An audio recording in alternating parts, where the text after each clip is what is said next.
All right. Welcome everyone. Hi Emily. Yeah, hype, guys. Super hype. Super fun, super exciting. I'm very excited for tomorrow. Most certainly. I'll join on the hype train here with my own. There you go. Sorry guys. So, hello everyone. I hope you guys are doing good. I've been struggling today.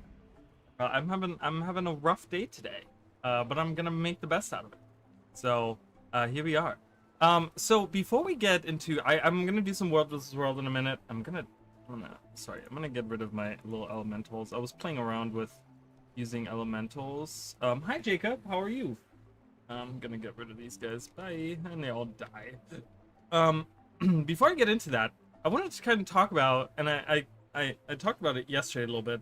Um, about the and I'm not gonna pull it up, so you guys can pull it up if you want to, whatever. But in the teaser, right, we saw those houses, and I had this whole thing. And actually, before I start here, let me go to Krita, and it was really stupid because I was talking about someone. So first of all, someone taught me, which I feel like this was something that I knew at some point in time, but I just have relearned this. So when you have like a stone, like a brick house with straw on top, it's called thatching. So that's what that is. I was talking about that in the video, but we actually have still houses everywhere in Krita that have thatching on them. So what I was kind of talking about in that one video where I was like, "Ooh, Krita 250 years ago." Well, a lot of the houses still look like that. They actually did do a good job of translating that. See, you can kind of see there's a lot of them that still look like that. So that is probably a theory we can kind of throw out the window and kind of say, well, whatever. But I got thinking about it, right? Because I guess I showed you two buildings now, right? We have like this building and this building, but they're like seriously, they're like everywhere. If we get closer to like specifically in Queensdale, there's like a ton of them that are like this. Like not necessarily Shaymore houses. Shaymore houses look just like regular like houses, but a lot of the farm buildings and stuff, they have that thatching going on. You can kind of see it, right, on like a lot of these. So that was kind of silly of me. I guess I didn't think that all the way through or something. Even here we have this farm right there that kind of has that house down there. So a lot of them have that thatching still going on, in that same style that they had 250 years ago, which, whatever. Again, that's fine. But so Janthi, I'm okay. I'm okay. I mean, I'm like, so to kind of talk about like what's going on with me today. So we haven't had any rain. So I live in Florida and we get rain a lot, but we haven't had rain in probably like 2 to 3 weeks. We had about 2 to 3 weeks ago. We had there was about a week where we had like really bad like thunderstorms and rain, and it was just like pouring, and it was crazy. Okay, there was like many times where I got woken up in the middle of the night because there was like a lightning that was just striking right next to my house, and it just like shook everything. I've known people that like lived a town over that had like stuff fall off their walls because of the like thunder, like just shaking the house, right? So which isn't super unusual to have these like crazy thunderstorms. There were at random times. Usually we do get the afternoon storms, but they haven't been happening. Well, anyways, so these storms were like late at night rather. So now we haven't had anything, like we haven't had even a cloud in the sky for, I kid you not, for like 3 weeks. And I'm like, what is going on? Like, why is there no cloud? Why? It's been hot. It's been like over 100 degrees because there's been like, it's just no wind, nothing, no cloud in the sky. It's just like beaming hot, 102 degrees outside, like hot weather, right? So today I wake up, and whenever the weather changes, the pressure, the air pressure changes, and it messes with me on like so many different levels, and I guess we're getting like rainy weather is coming back in, so the pressure is changing. It hasn't rained yet, but we had a bunch of clouds come in today. So which kind of tells me, I'm like, we're getting probably to some like more rainy part But it really messed me up. I woke up with like the worst migraine ever. Um, and then I was in bed. I kept on trying to sleep. I kept waking up and it was just getting worse and worse and worse. And every time I got up to like take medication or something, I was feeling nauseated, like so bad. And I'm just like, oh my God. So I got finally at 3:30 in the afternoon. I got out of bed because it was bearable, and I've just been like shoving medication down my throat to like the pressure is still there on my head, but it's bearable right now. Like I'm not like, oh my God, like I wouldn't be if I wasn't feeling well, I wouldn't be streaming right now. But I'm feeling good enough. I just came back from shopping and whatever, and I was just like, you know what? I want to stream. I want to be hyped for tomorrow. I want to be ready. I want to do this. Oh, I thought it started raining. I thought I started hearing like rain come down. Because I did see, like, as I was driving to the store, I did see some to the south. I saw some like rain clouds like gathering, but I think everything here moves super fast. The clouds move super fast, so it's just like you see it 1 minute and it's gone like 30 minutes later. So I don't know where it went, but anyways, so anywho. So I'm doing okay. Sorry to hear that. Thank you. I appreciate it. I think I'll be fine. It's just the pressure changes and it does it to me every time that happens. It's usually when we have season changes, right? So we're kind of going from spring into summer now. So we're getting our summer weather, which isn't super different from our spring weather, mind you. Because we're in Florida and it's close to the tropics, so it's hot all the time. But we're getting now into our rainy season. So rain is coming in. And we'll be seeing a lot more of that, and yeah, so it's kind of messing with me, which is fine. It's okay. I'll survive. So Janthia Wiles confirmed. Yeah, I saw the picture. I've been sharing it on a couple of the discords that I'm a part of. And yeah, I mean, we see the like, it looks really cool, I gotta say, and we see the land spear. I'm really excited for tomorrow. I'm really excited to see what's going on, and some people were like upset at the name. They were like, Janthia Wilds, why is it like that? It's such a sucky name. And I'm like, who cares? The only thing that's gonna kind of suck is like saying JW when we say like short things, because you might as well say like, Soto was like easy to say, right? It was like JW is kind of weird, but whatever. I mean, who cares? It's gonna be GW2W or JW, like it's just, whatever. Who cares? Who cares? And how the name sounds like, I don't judge an expansion based on like, oh, well, I don't like this name. Like, who cares? I'm excited though. Like the icon for it looks really cool. And the spears, it's kind of weird because it has a blue theme to it, which kind of goes into what Chicken was talking about. Chicken was talking about like there being like a focus on underwater. I don't know. Is there gonna be a focus on underwater? I don't know. It's very bluish. There's a lot of blue going on, which I'm like, okay, all right. I mean, it's a color theme we haven't. Ice Speed Saga had like a little bit of blue, right? But it was more about like blue and red, like opposing thing there. But yeah, it's quicker to type. It is. That's true. It is. Yeah. And I'm like, it's nice, it kind of, I like the idea, like, if I was really giving my opinion on, like, the name of the expansion, which is, like, whatever, but, if I were to really, like, care about it, I'd be like, I actually like it, because it symbolizes that, like, Secrets of the Obscure already kind of walked away from the convention, right? It was, like, Path of Fire, Heart of Thorns, right? It was this kind of like that was the convention, right?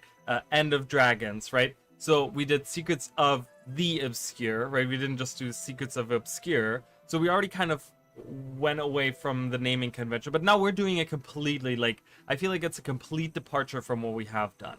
And I feel like it's in a way symbolizes, like, ArenaNet is like, well, this is not what we used to do. This is something new. This is something different. This is this, right? I actually like it. So if I were to like really give a crap about it, but I'm just excited to see where we're going. So one of the things that I kind of talked about, and that's why I was in Mori Village, and we're gonna do that before I go into World vs. World here in a minute. But one of the things I was talking about is I kind of got this like Tengu feeling from some of the buildings, from the buildings that we saw in the little land spear preview video, right? And then I was at Mori Village the other day, and I was like, this actually, like, it's not, obviously it's not exactly the same, but there's still the same idea. It kind of sucks because it's nighttime right now, so you can't really see. But they have these like weird, almost like native colorings, and like, you know, I kind of talked about that a little bit, how we have that on the buildings and stuff. So, you know, and it could kind of, because again, they have thatching, yes, but they also have wooden homes, right? They don't live in stone homes, they live in wooden homes.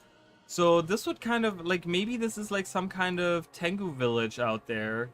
You know, that's kind of like north of Divinity's Reach or something, like I talked about, right? And it's a Tengu village. Maybe that's why they're not super involved with the people, because they're like Tengu, right? Like maybe they're like away from everything, and they're kind of away. But I kind of feel like when you look at some of the symbols on the houses, and you know, how like some of the stuff, like I feel like maybe it's like, it could be like a mix of like human and Tengu settlement or something, you know. But it kind of, I get more of like a Mori village vibe when I look at that village, like that we saw in the preview, you know. I kind of get like, it looks more like, you know, because they have these like I said, they have these like little colorings on there and these little symbols on there, and it's like native, tropical, like kind of a mix of that, you know. They have these flags that hang out, and they're all like colorful and stuff. Like, I don't know, I get more of that kind of feel from that town. So I feel like maybe, you know, we have these little totems here that are all like super colorful and stuff. So that's kind of, I kind of wanted to mention that. I was like, you know what? My fledgling Tateo will win. I got trapped. I gotta get out of here. I don't want to listen to all this dialogue happening. So, also fact, that Astro would be involved in genocide worries me a lot. I'm really tired of this use of people after Mbana's dead. Only Iskaran is interesting. Well, maybe it'll be solely Iskaran. I'm hoping we're gonna get to see Zoja. Because I kind of feel like Secrets of the Obscure, like bringing her back and starting this whole thing with her, and then just kind of dropping her. I don't know. It really feels like it didn't feel as grandiose as it should have been. Like, oh my god, Zoja's back in the story, and she was for like a hot minute, and we did get to talk to her. But then when we went to Nayo's, we completely abandoned her again, right? So it's just kind of like we're doing the same thing we did before. We're kind of like, all right, you're part of the Wizard's Court, see you later, we're not talking to you anymore, see ya, bye, right? And that was the whole thing that made her go to those extremes in the first place. So it's just kind of like, well, are we doing this again? Like, are we just kind of leaving her with other people because we feel like we have to move on again? Like, that's what we did last time. So no, I don't want to destroy it, I want to open it. Press the wrong button. By the way, have you done the new meta already? I have it. Yeah, I've done it multiple times now. I've done it probably 6-7 times now. So yeah, I've done it. Edmund would need to have lighter building materials. That's true, right? Because they're birds, and they have to like build up top, right? Like they build like, you know, hanging down from like walls and stuff. So yeah, I don't know. We'll have to kind of see. I'm curious to see if we're gonna see that village tomorrow in the preview, because I would hate to not see that village at all. Who's the I don't know who that commander is. I have never followed this commander. So I have a healing build on this guy now. So we're gonna do a little bit of healing. I guess I should. Oh, I have it equipped. So we'll do a little bit of healing. I don't know how good I'm gonna be at it, but it'll be fine. So you think of Eparch's true form? Well, I like, so the actual form itself, I think it's cool. He looks really badass. He looks more as he has been described. You know, because he's like a spider, scorpion, whatever kind of creature, you know, and he's like insectoid looking, and you know, he looks very demony. I like his form. The form itself is fine. The way it is implemented, absolute garbage.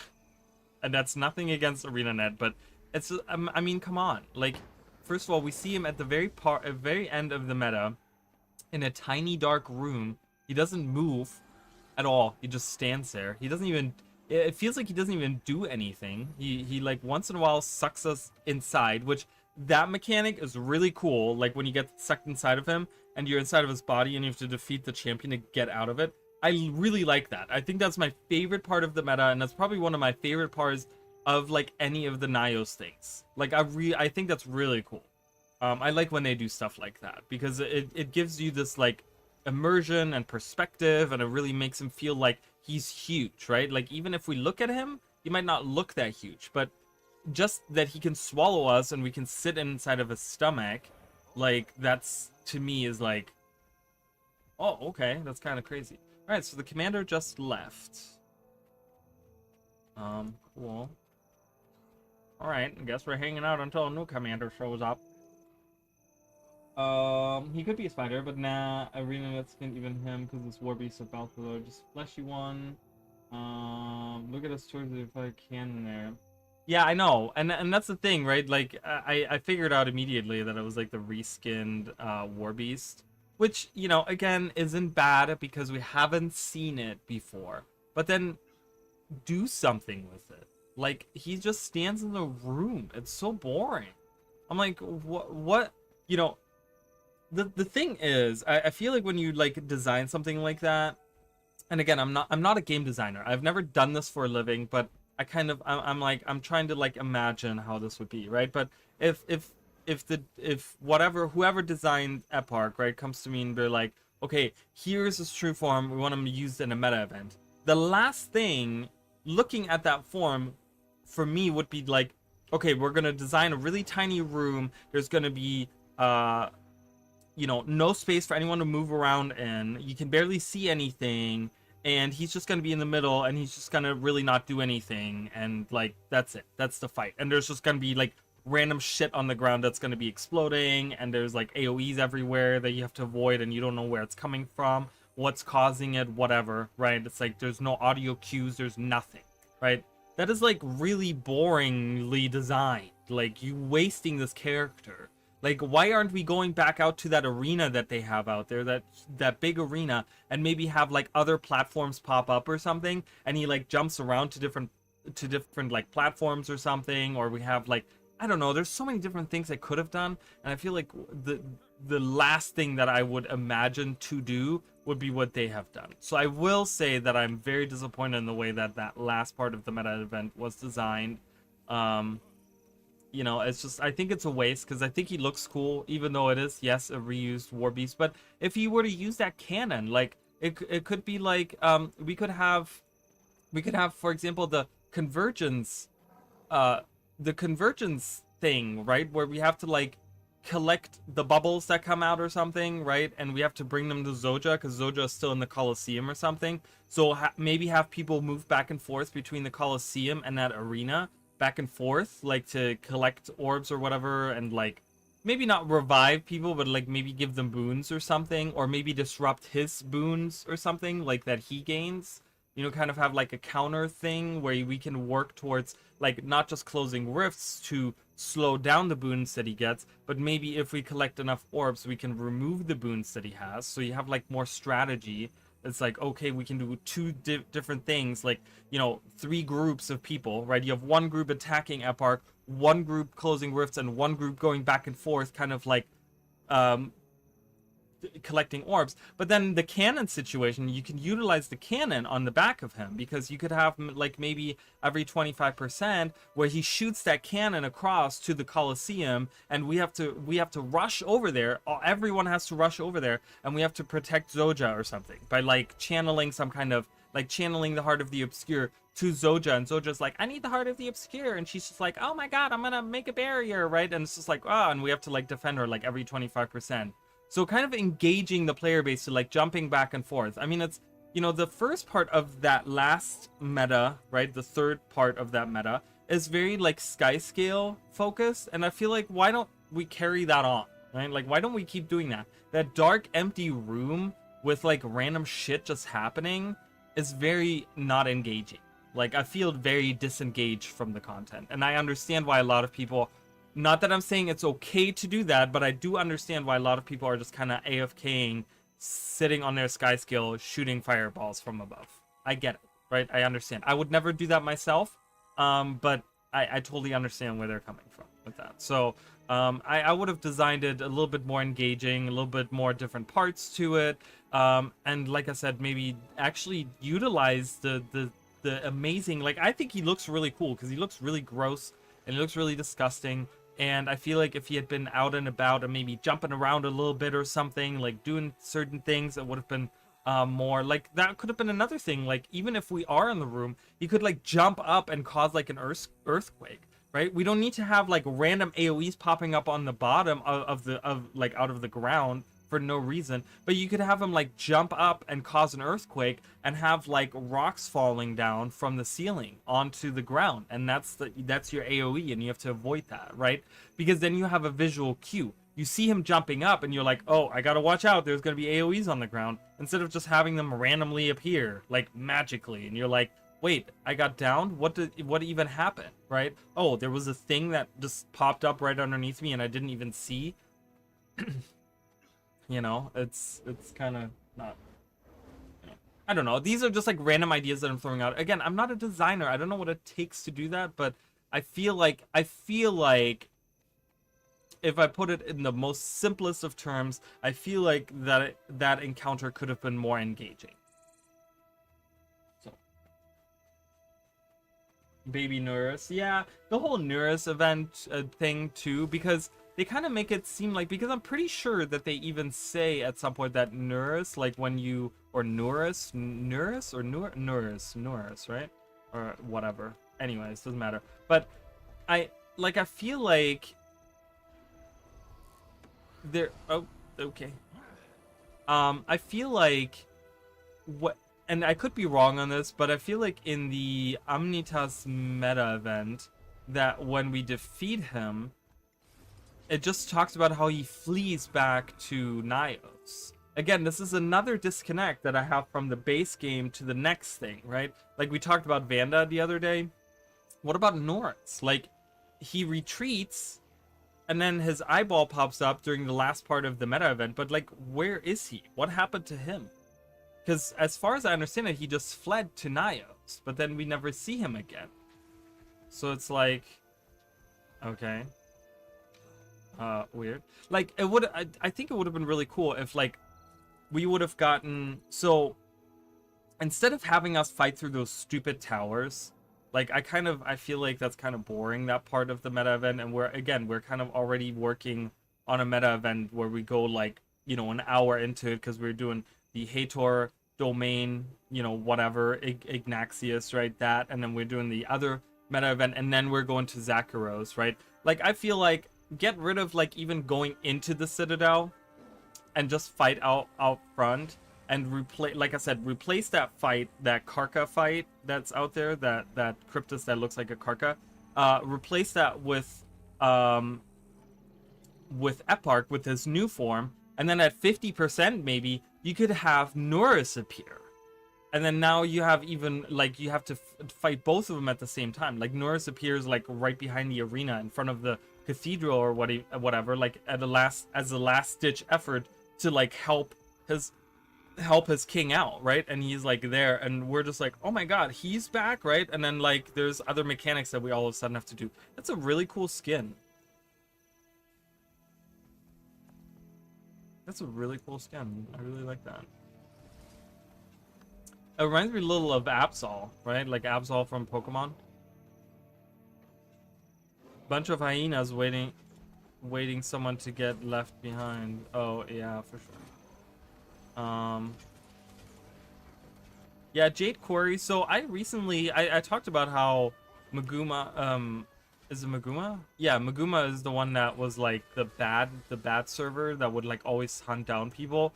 Apparently, and as I've been recently playing this, apparently what's been happening is they have been leaving en masse. Like a lot of Maguma people have left. A lot of guilds and stuff have left, and they're now in JQ. A lot of them moved to Jade Quarry. So that's why Jade Quarry is like #1 now, because a lot of Maguma people are here now. Apparently they all moved servers at a recent point. And I never knew about that. I was just like, really? Okay, interesting.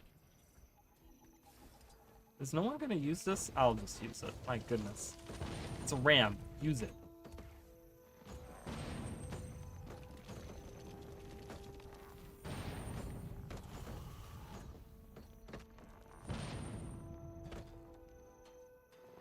I have no participation right now either.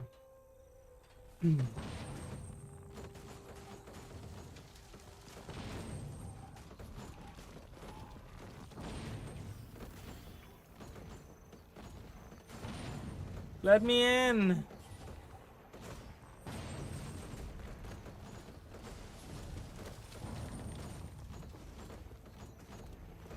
But yeah, I am. I'm done with my abilities in World vs. World. It's kind of funny how for many years I always had to pick out, okay, which one am I gonna take, right? Like I would make a new character. Oh, why did I get kicked out? I might have left on my own terms, actually. But yeah, for many years I had to like always, whenever I made a new character, I had to like pick out, okay, which one am I gonna take? Which ones of these I'm gonna take? Am I gonna take? Jesus, apparently I don't know how to talk. Ooh, food. Can I eat this? Or is this enemy food? No, this is our food. There we go. Come on, pussies. I don't like saying that. I'm not. Oh, okay. I'm just an idiot. We got another 13 seconds. I don't like saying pussies. It's kind of weird. I know it's like colloquial, you know, it's like not a, it doesn't mean anything. Like, I'm not saying anything specific about actual vaginas, okay? But it's just, I don't know, I just find it weird saying it.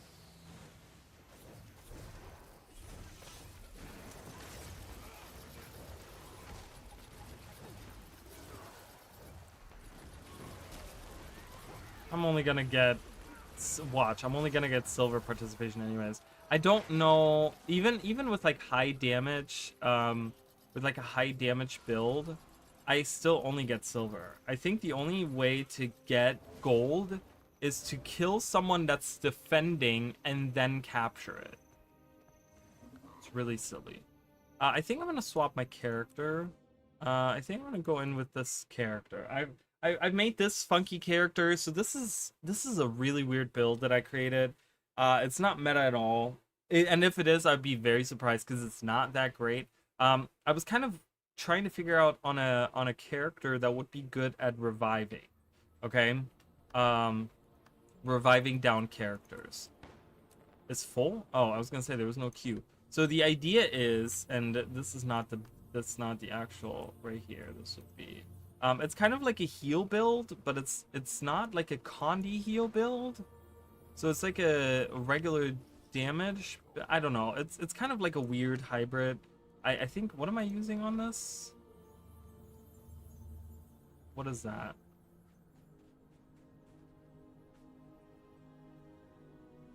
That's, I don't know what that is. I don't know what that stat is. That stat set. But then I have like Relic of Mercy, and I revive people faster. So the idea is to use everything that revives people really quickly. And I have Harbinger. Now Harbinger is interesting on that because Harbinger, the Harbinger 4 is not a pulse. This is what heals, what revives. I mean, this is like a revival thing, right? Because it's transfusion. So the Shroud skill 4 heals and partially revives. So what happens is you jump and then you just pulse out the healing after that. So it's kind of like I can just like drop it and just do the rest of my whatever and move on with my life kind of thing.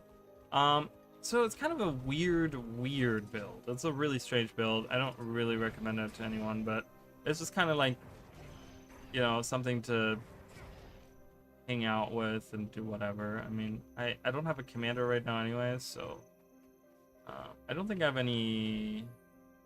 Yeah, I don't think I have any. I need to get some. Do we have an actual merchant here? Yes, we do. But it's all about having fun, right? I have so many different characters that at this point it's just like it doesn't matter. You know, it's just one of those things. I'm like, I just have fun with it now. Like, I've never been a fan of playing meta builds anyways. So I just play random stuff, guys. But anyways, so tomorrow, how many of you guys think that, and I asked this yesterday, but I want to like talk about some more for tomorrow. But how many of you guys, like, how many of you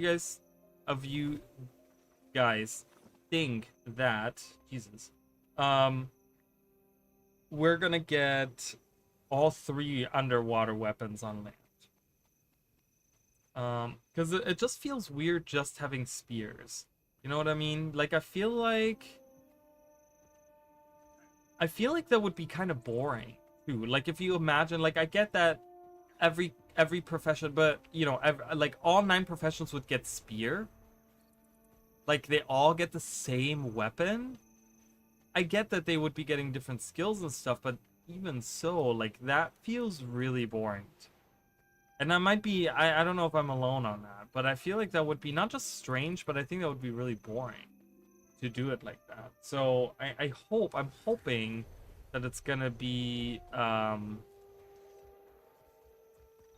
3, and people are gonna get different things. Are we getting attacked? Is this getting attacked? I think this is getting attacked. It's not.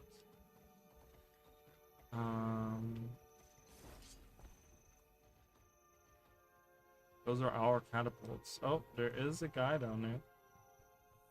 Everyone wants to get all 3. I feel like it wouldn't make sense for everyone to get the same weapon. Yeah, it's just, I feel like it's strange because then it would become really like it really wouldn't be that big of a huge, like, it would kind of take away from the like pizzazz that it would have, right? Of like, oh, we're getting underwater weapons, right?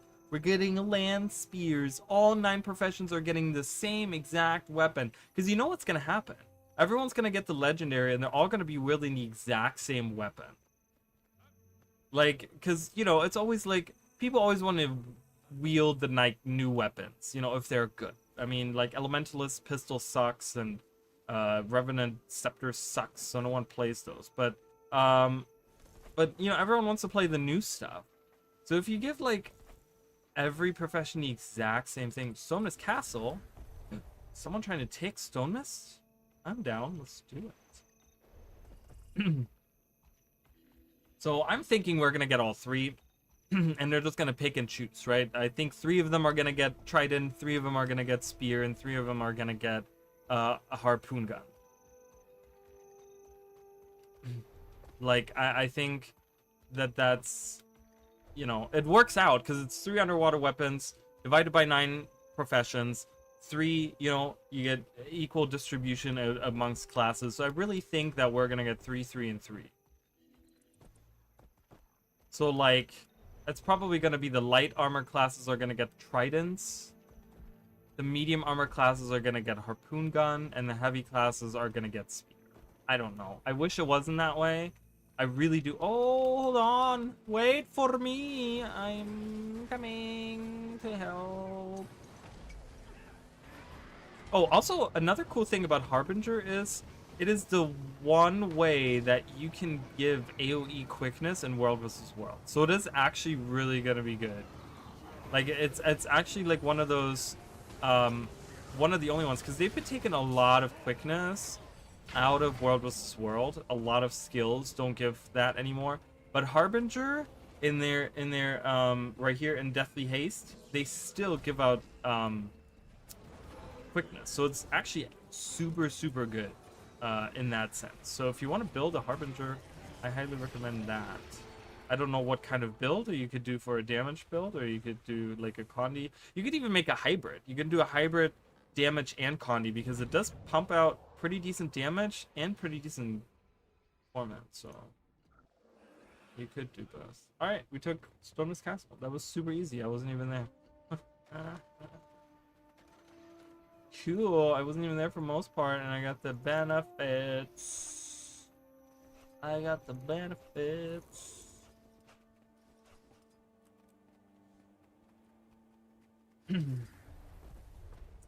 Because I really, and how many of you guys, okay, are Revenant players, first of all, okay? And for those of you that are Revenant players, which weapon are you hoping to get on land? Because I'm hoping for the Trident. Like, I'm hoping for the Trident so much, and I have a feeling I'm gonna get very disappointed tomorrow, because anytime I hope anything for the Revenant, ArenaNet goes exactly the opposite way. Oh, here's red. Lovely. Hello. I'm gonna drop some elixirs. Ow, I have fallen.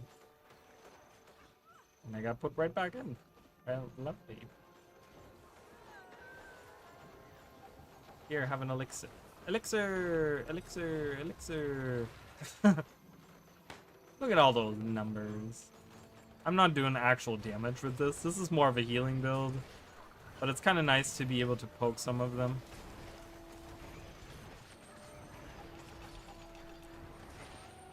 Ah. Ah.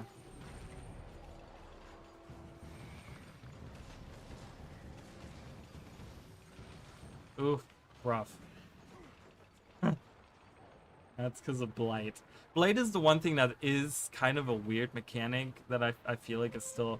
because they... You know how they, like, have talked about, like, drawbacks for classes and stuff? And how over the years they have taken this away? Well, I feel like Blight is, like, the one drawback of the Harbinger, right? And it's like, should it really exist? Because it's not really a drawback, it's a trade-off that you lose health but you gain damage or whatever. You gain stuff that you do. I knew I was gonna die. I was just trying to use whatever skills I could. So, yeah, I really hope that we're gonna get really cool Trident skills for Revenant tomorrow. Or at least hints of. I mean... Are they gonna... They're probably not gonna show all the skills that you're gonna get. Do you guys... So, another question. Do you guys think we're gonna get them on release? Or do you guys think they're gonna be with the first... post-release? Release. Like, post-initial release. I don't know how to word that any better. I'm such a wordsmith. My god. Okay, AC. Yeah, like... Make it crazy.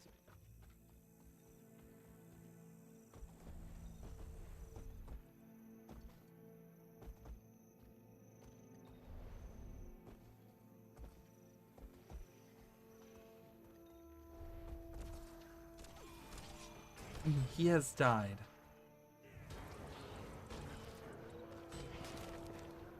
Here, have an elixir. Have another one. And the last one. Goodbye. Is that gonna kill him? He's just kind of sitting there.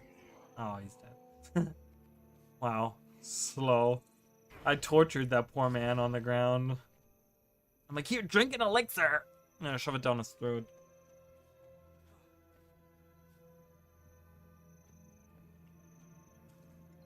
I do hope that we're getting the weapons with the initial thing, because I really disliked getting it past that. I really would have liked to have explored the new expansion maps with the new weapons. You know what I mean? Like, I'm not, I'm not trying to say like, oh, well, I need the new stuff now. Like, but it just, I don't know. I feel like the new stuff with the new weapons, right? Like, you kind of want those together. You know what I mean?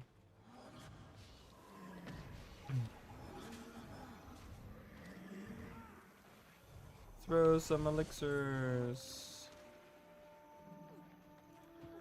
Uh-oh, they're coming. Uh-oh, they're coming. Uh-oh, they're coming.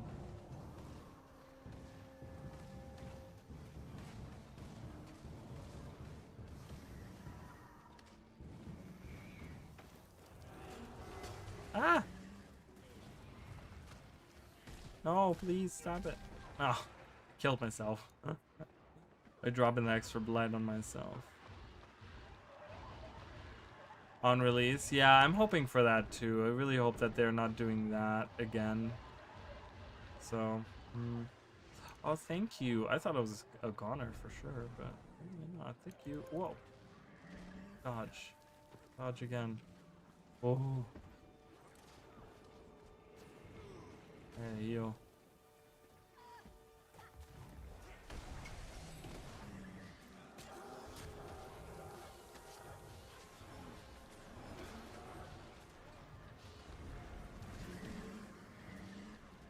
No. The Castle Lord. Go away, stupid Reaper. Everyone plays Reaper now. That's why I started playing Elementalist. I'm one of those people, and it happens naturally, guys. I somehow don't plan for that. I always thought maybe I do, but I really gotta say I don't. But I've been playing, like, you guys see, I've been playing my Elementalist a lot, right? It's because people have stopped playing Elementalist, and it drives me towards playing that. It's really strange how that works. I don't know why it's like that. I'm gonna die. Yeah, this is bad. Not having a commander is kind of sucky right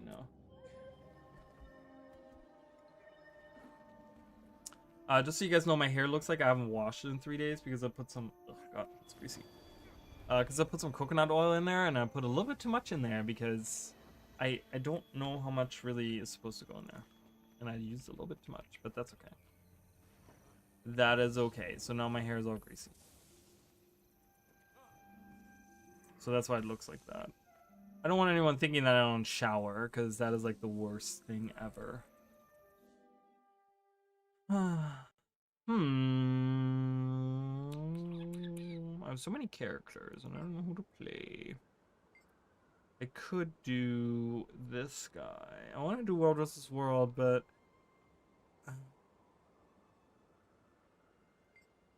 No, yeah, I think I'm gonna go this way.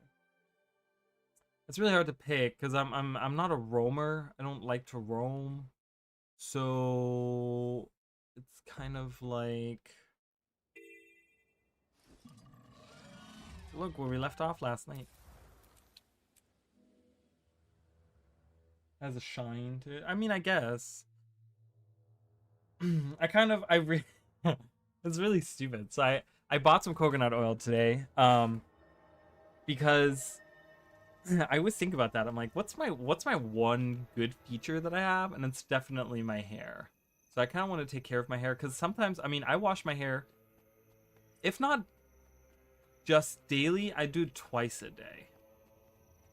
Like, I have to because my hair gets so greasy so fast. I have really thick hair, and I mean, it literally, like, if I don't wash it for a day, and I can't. That's the thing. If I don't wash it every day, I can't do anything with it. Like, it literally won't, like, I can't style it or anything because it literally, like, if I take my hair and I just, like, you know, for a long time, I just kind of comb it to the point where it stands straight up or like an afro, it'll sit like that. It literally will be like that, especially if I haven't showered, like if I haven't, not showered, but if I haven't washed it. Like, it'll just, literally when I wake up in the morning, my hair's all like, fucked up. And I'm like, and the only way, because like, even if I like try to like use water on it or something, it won't go down. It will not go down. It doesn't matter how much water I use, it won't go down. And it's kind of like, oh my god. So I have to use, like, I have to wash it. I want to be excited. You know, I get that. I mean, I do get that. You know, I understand some people, you know, people have reservations, and I completely get it, right? The thing is that, you know, it's okay. Like, I'm always one of those people. I like to keep my optimism kind of, like, my expectations usually pretty low, so that I, you know, if they end up knocking it out of the park, I'm like, yeah, this is great, right? But I'm also, I feel like I'm also like, you know, obviously I don't have a huge following, guys. I don't have a lot, but I feel like it is somewhere along the way as a content creator it is maybe a little part my job to kind of keep the community hyped for things. You know, I kind of feel like, yes, I'm one of those people, I want to set realistic expectations and stuff like that, but I also feel like, you know, sometimes I'm like, I want to get people on board and get them hyped and stuff so that I can continue making content that I enjoy for the game that I enjoy. You know what I mean? So it's kind of like a give and take kind of thing. Are we not gonna... Okay, I'm just gonna do... Well, they're doing this on here and that wall is almost down, so I just wait. I'll just wait. I'm not sure I wanted Tower Mystery to be gone. Yeah, I mean, I get it. You know, the thing is, we're not done with the Astro Ward yet, so we might still see some stuff. I don't know. I don't know how they would do it with involving the... Oh, we have the same shoes. Look. We have the same shoes. We're styling together. Wait, is this mine? Nope. Nope, it's not.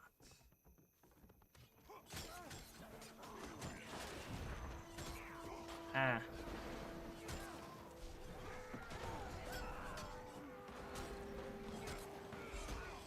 What is this again? Frenzy, yeah, so that's one way to get quickness as well.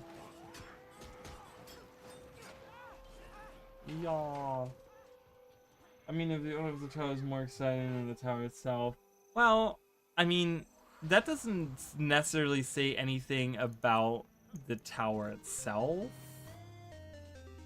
Because they could have had the most interesting tower and then... I mean, Ascarin was always going to be more interesting, I feel like. Like, I feel like ArenaNet would have always picked him to be some kind of ancient race or something very interesting. You know, just based off of, like, what we have seen so far. Like, I feel like they would have picked that. Maybe not, I don't know. I don't know, guys. We'll have to see. I'm excited for tomorrow. Whether or not... I just feel like... a small part of me is also a minimalist. Not... Actually, a big part of me is a minimalist. But to me, it's still... In this day and age where so many games get canceled and so many games, you know, shut down or, you know, have really bad... predatory practices towards their player base, you know, like look at like AFK Journey, for example, right, which has like I mean, it had like a huge like exodus of players, of content creators, all this stuff because of scummy practices, right? I gotta say, like, one of the reasons why I support ArenaNet is just because they have been pretty good with that stuff. Like, there's been certain things where I'm like, you know, that's maybe questionable and that's maybe not the best or whatever, right? But for the most part, they have been pretty good. And they're still here and they're still alive and they're still doing their thing, kind of, you know? And I just... I don't know. I feel like I want to commend that, and you know, and it kind of, that by itself, like, seeing that it's not a Guild Wars 1, where, you know, there's no more content coming anymore, and we're just kind of, like, sitting here with nothing. What is happening? Oh, great.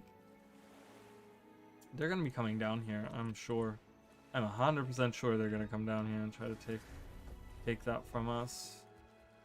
But you know, I'm just happy that there is content still coming into the game. You know what I mean? Because there's so many other games that have, you know, that don't get anything anymore, that don't have any content updates, that have closed down, you know, and people think back on those games and they're like, man, I missed that game, right? And I don't want to feel that way about Guild Wars or Guild Wars 2. You know, it's like, I'm glad Guild Wars is still up, right? It's sad that I'm not getting more updates for it, but I'm still glad it's there, right? And then, oh yeah, they're definitely, oh, maybe not. Are they not coming down here? Where are they going then? Oh. So...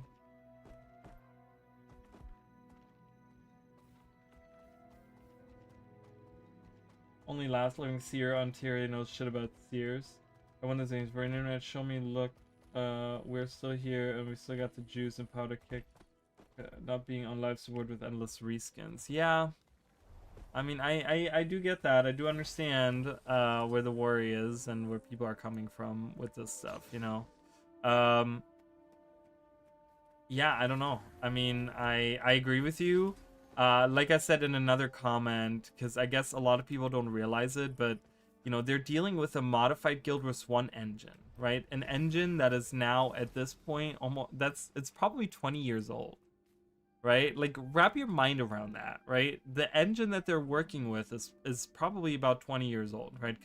Because Guild Wars came out in 2005, but they had to build the game before then, right? So that probably happened in 2004, right? So this engine it's a modified engine from 2005 or 4, right? That's 20 years old that we're working with.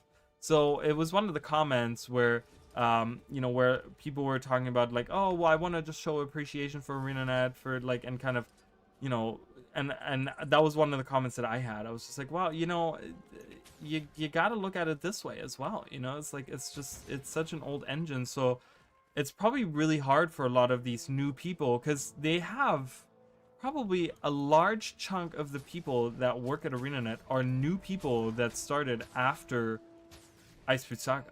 Right? Like, Icefruit Saga was... Why is there 2 separate teams on red? 2 separate Zergs? That's never good. They seem, like, equally distributed, so that's never good. But yeah, I mean, you know, and all these new people, right? My comment also was about, like, you know, these new people, like... A lot of them probably are... Like, the engine is as old as they are. Right? If you get like a 2-year degree, you'd be 20, you know, and if you start right after you turn 20, you start at ArenaNet or whatever, right? It's like that engine that you're working with is as old as you are. And in technology, it's ancient. That is so old, right? Like, so that's why, you know, it's another thing where I'm like, Guild Wars 3 is probably a good idea because they're using a newer engine, which means that it's probably easier for them to even work on this stuff, right? It's easier for them to work on these things.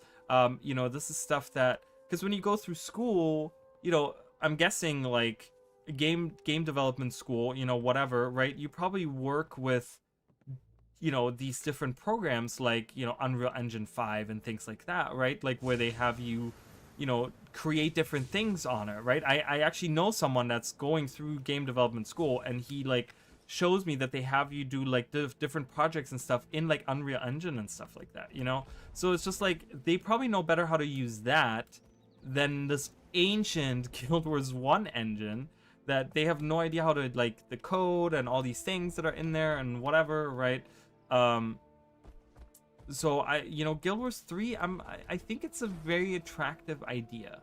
You know, it's just Guild Wars 2 is kind of showing its age, and I know that we all wanted to be here for a long time. If ArenaNet can do the same thing with Guild Wars 2 that they have done with Guild Wars 1, where they keep it alive, I think most of us would be okay with that. You know, once in a while, maybe do an update like they do in Guild Wars 1 now, where once in a while, you know, they have a couple people work on it once in a blue moon or something like that. But other than that, I mean, it's just like, you know, it feels... The idea of having a new game with this new team that we have just sounds very appealing to me.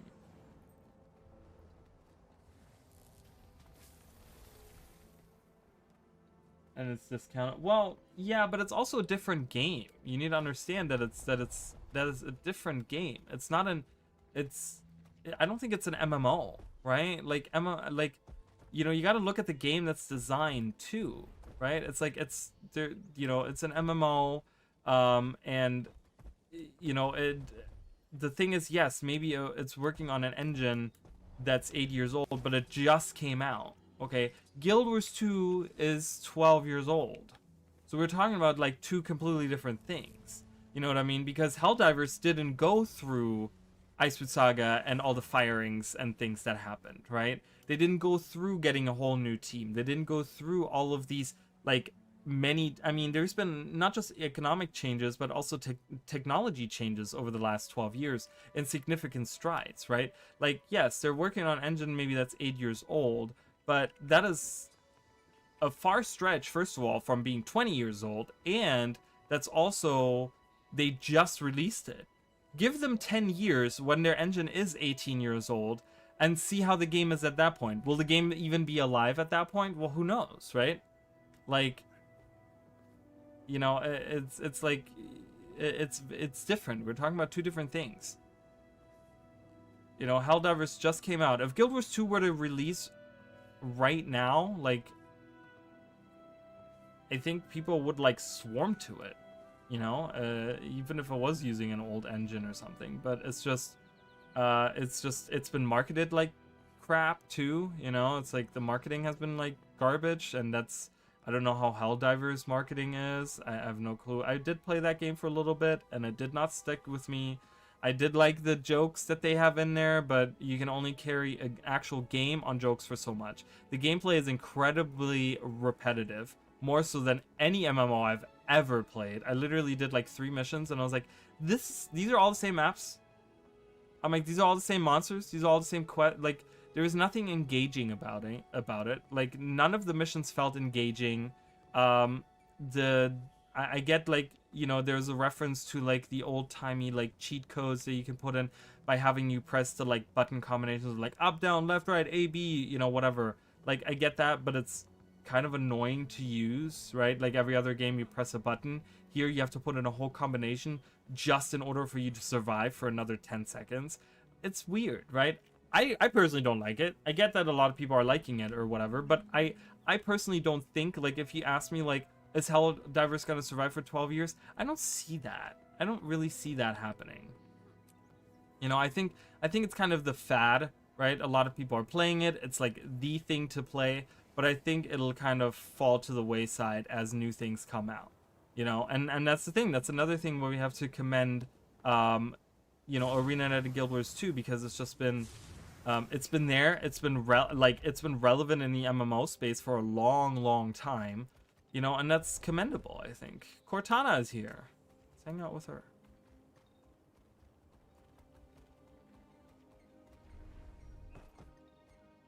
So, and again, that's nothing against the people from Helldivers. You know, it's nothing against people that enjoy that game. If you like that game, good, great. I'm happy for you. You know, I mean, I really, you know, it's great. You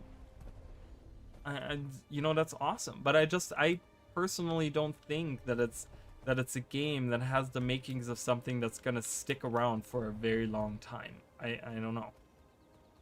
Again, I haven't played it too much. I want to say I've only played 2 hours of it. I can't give you an honest review, but it did not grip me enough to really say, okay, I want to keep playing this. Because I'm not one of those people. I don't like doing repetitive missions over and over and over again, and that's what it felt like to me. It was like very repetitive. So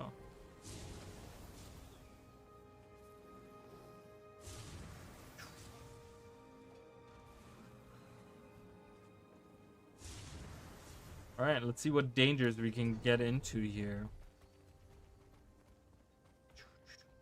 We're not outnumbered, which means that either we have just a lot of people hanging out on the map, or some of those Zergy people went away. An Axe Shield Guardian. What kind of build is that? A Firebrand.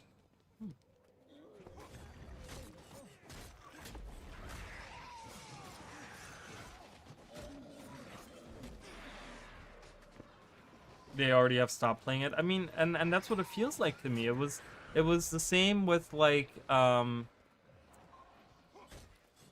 it feels almost like a Destiny, where Destiny had an even bigger impact actually, but it kind of feels like that because Destiny was like kind of the same way, where it was just like the fad, right? Everyone was talking about, oh my god, Destiny, it's gonna be the new thing, right?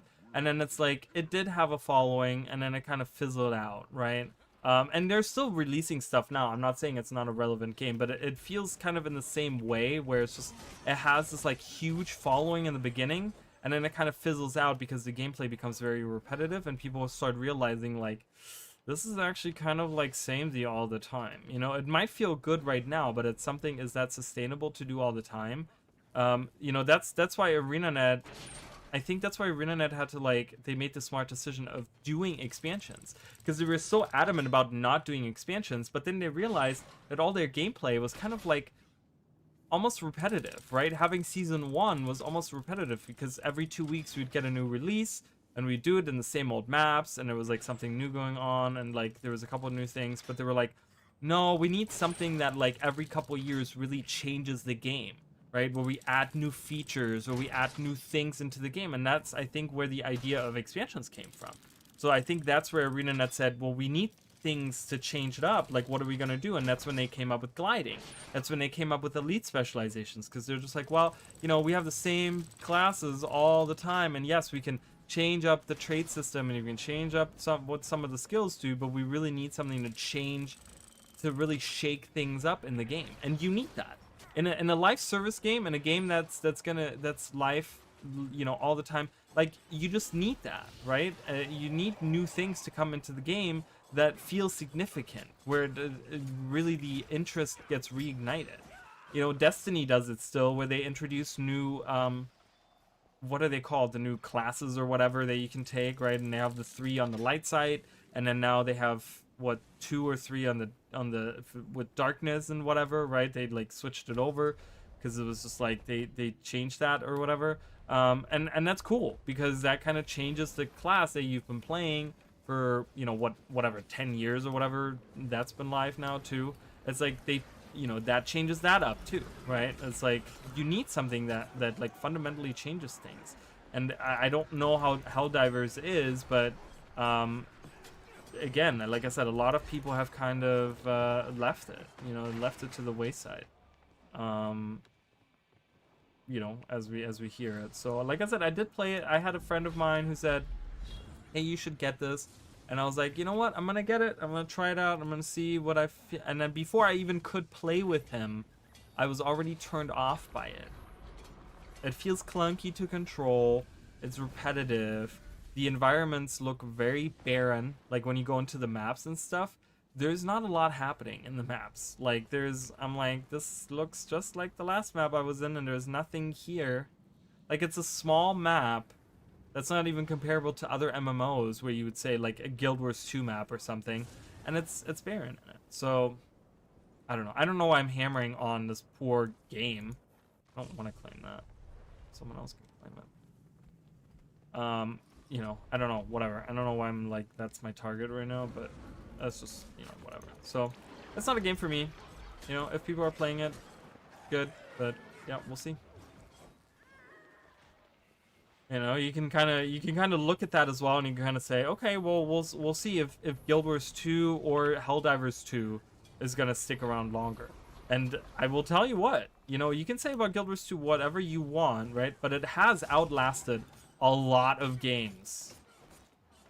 A lot of games. It's like a lot of games have come and go in the time that Guild Wars 2 has been alive. Not even Guild Wars 1 and 2, just Guild Wars 2 alone.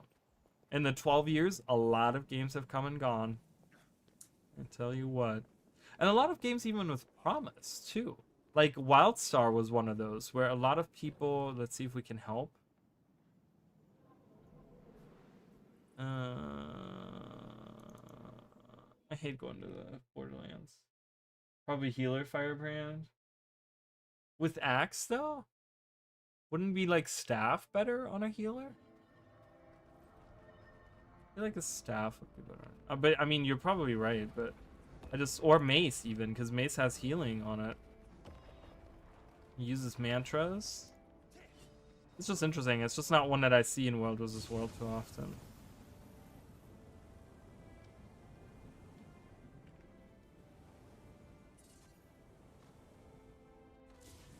She'd like, did you see that? She like juked me.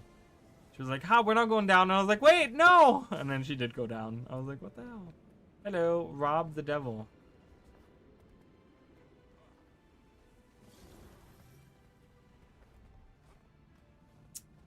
So yeah, I don't know. We'll have to see. You know, if Guild Wars 3 is in development right now, what would be something that you guys would really love to see for Guild Wars 3? Like, if you could pick, like, one... If you look at Guild Wars 1, whatever you know, not a lot of... You know, some of you guys don't even know Guild Wars 1, whatever, you know. You might have just seen what I showed you, but if you could take the things you've seen from Guild Wars 1, things you've seen in Guild Wars 2, and, you know, out of those things that we don't already have, what is something that you would like to see? And I feel like I know the #1 answer that I would get. from people. I think most people, I'm not gonna say it, but acts as a pull and fear which can be supportive. Oh, that's true. The pull is nice on that for sure. It definitely helps with taking towers and stuff when you need to CC the person. What are we doing? What are we?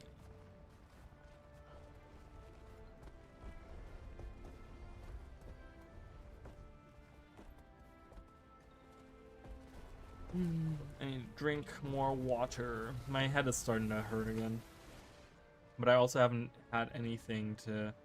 No medication.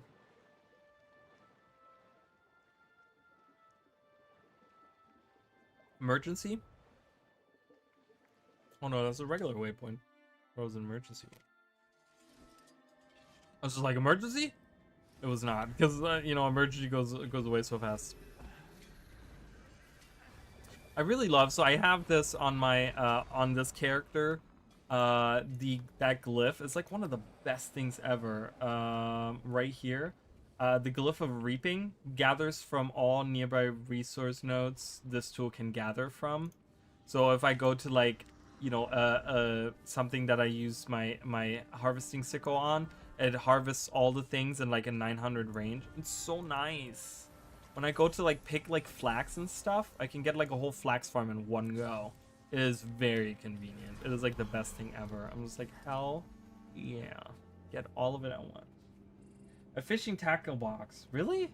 That seems, out of all the things that you could possibly want, you just want a tackle box?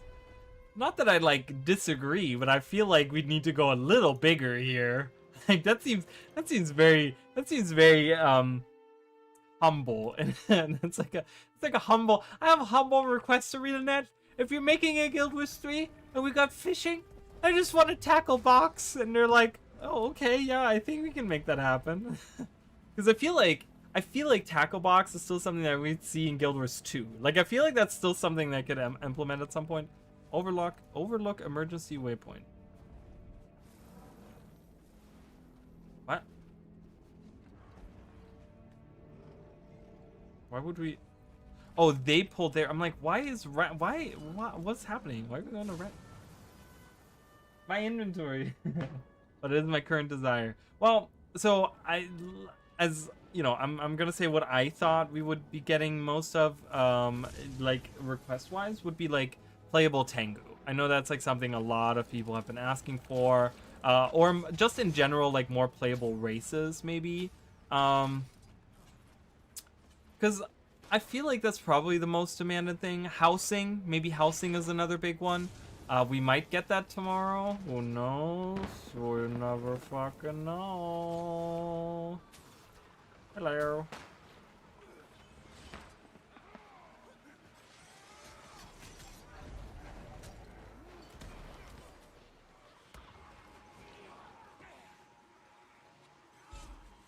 I'm running away. Goodbye. Hey, that worked.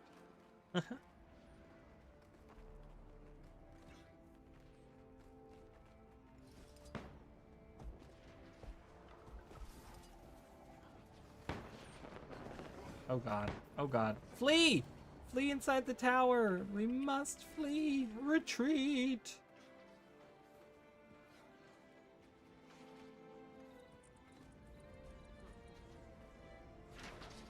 So between the raid and the housing, I guess those are like the two big candidates that we have for tomorrow's feature.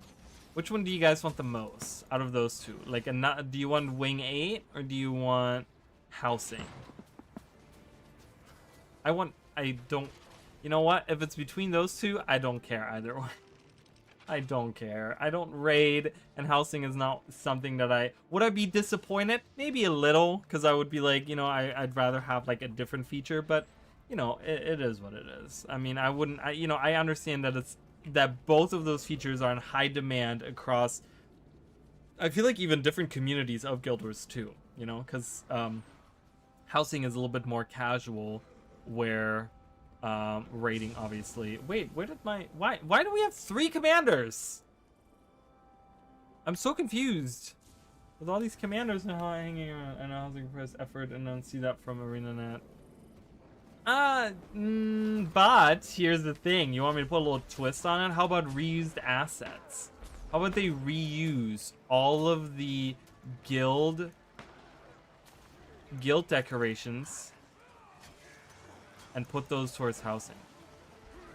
Right? Like, you see what I'm saying? So that doesn't really require that much if you just say, oh yeah, you're gonna get a house somewhere in like Divinity's Reach or whatever, right? Random place. Lion's Arch or something. And you can now use all of the decorations. We're gonna change like scribing or something, and we're gonna make it more accessible to people, and then you can create a bunch of decorations through scribing.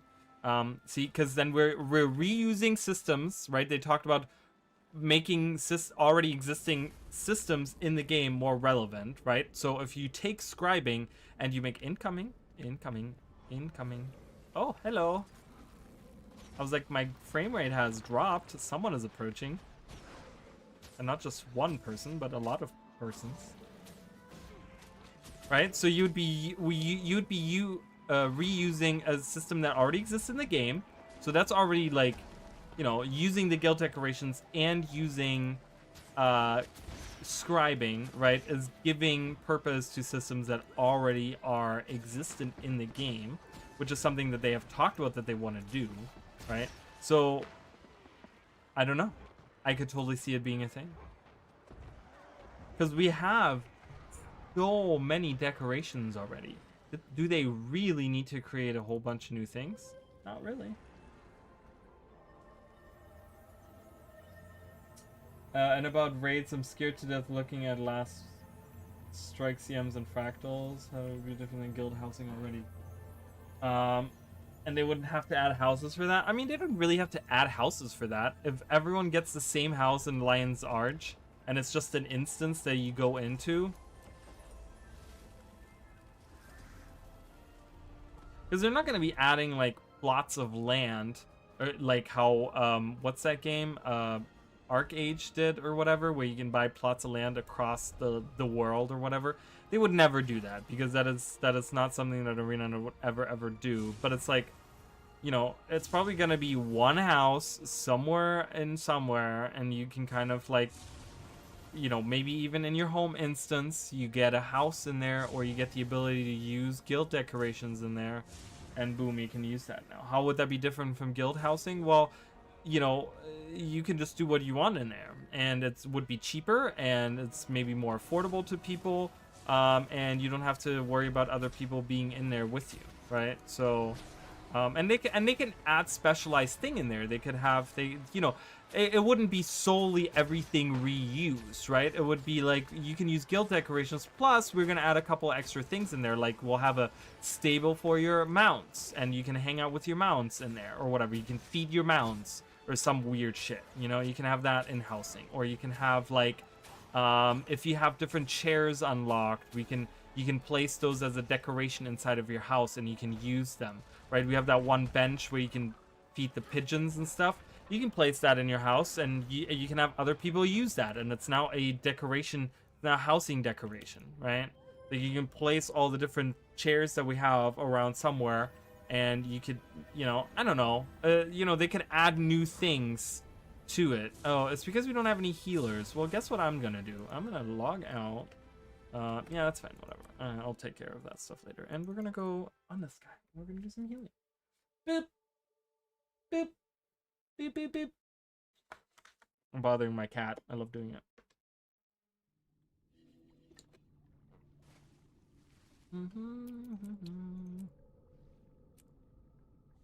I wanted to play healer, and then I switched over because we didn't have a commander, and now we have 75 commanders, so... I'd switch. Well, I already did. Whoopsie. Dude, the sounds. Just go to Echoval. Turn up the sound, the environments, and the environment sounds. And turn off the music. It's super eerie. It's really cool. They did a really good job with that.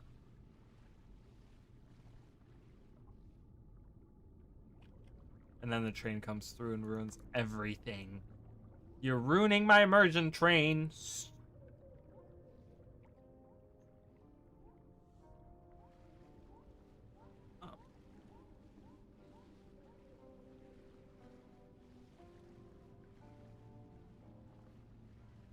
But yeah, I don't know.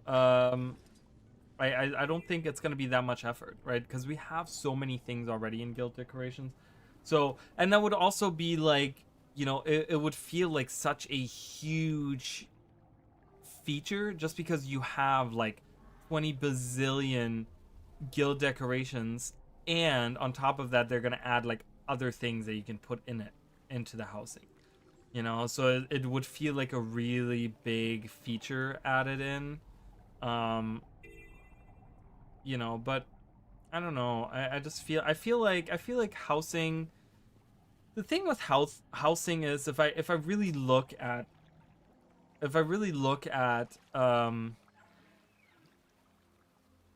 I don't know, if I really look at like Guild Wars 2 in general and stuff like that, I really think that housing is opposite of what ArenaNet should be working towards, right? The whole idea of Guild Wars is that you want that, you know, the community that you have, you want to build up the whole guild, right? The guild part of it, right? So I really like that we have decorations in guild halls. The problem is that they don't like do anything with guild halls. There's not enough like activities for guilds as a whole. Like, yeah, there are guild missions, but they haven't been updated.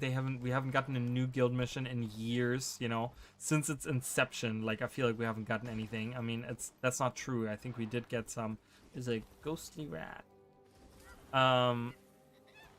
You know, so but I really think, you know, if there's one system, you know, I wouldn't do housing. I would go more ham on like the guild part of it, and incentivize people to maybe want to go into the guild halls, because right now you don't have a reason. Even if you do guild missions, you have no reason to go inside of the guild hall, right? And it's kind of like, it's kind of a shame. It's like, man, you know, what about guild defense? Okay, how about this? I just came up with this in my brain in like 20 seconds or so. It just popped in. We have a guild mission. It's called Guild Defense. Okay, and it is, you get all your guild members, all the ones that want to participate, into the guild hall, and then they you can activate it to become a locked instance. Okay, and you have to defend against whatever forces are attacking. And you know, you get different forces that can attack or whatever, right?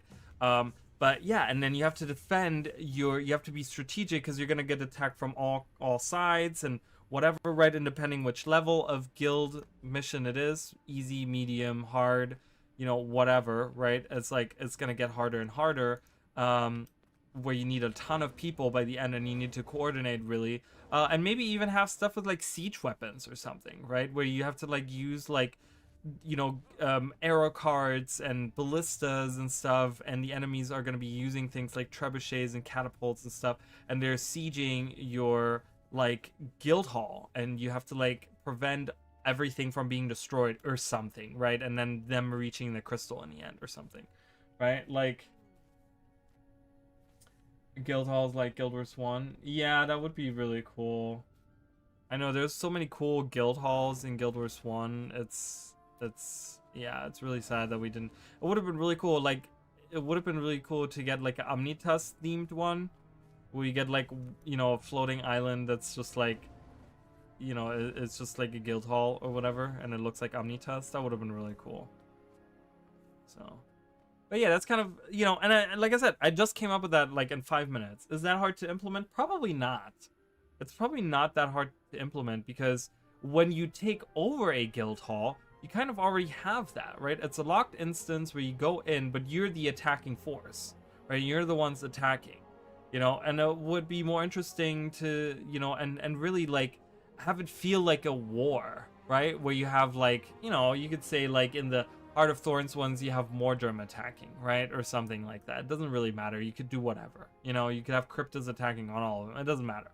But really have like hundreds of enemies like invading, right? It's like a locked instance. You can have, you know, your entire team, your entire guild members. What's the maximum number of guild members right now? 100 or something?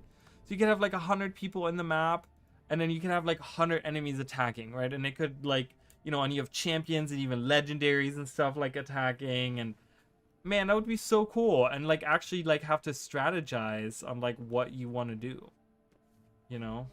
Oh, we can go in. Yay. Oh, are they leaving? I think they're leaving. Yeah, that's why that last part went really quickly. So I would like them to go more crazy on just guild stuff. Like I want to see more guild stuff, more involvement in the guild system, and that sort of stuff is what I would like to see. So that would be a feature that I would like to see. Are we here? We are here. Are we defending down here right now? Oh, I guess we did at some point or something. I don't know. But we're here. Alright, I guess I'm gonna heal. I'm gonna be a healer. Everything is lagging again, like I said. Once I play the game for about 2 hours or so, this is not even an hour and 20 minutes now. It starts lagging really bad, and I get really, really shitty frames. Not sure what's going on with it, but that's just the way it is. So we're gonna have a little bit of lag here, guys.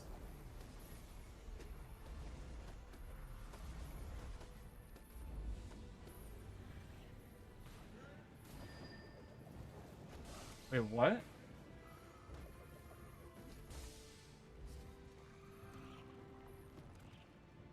Who does the demonic painting? What's painting?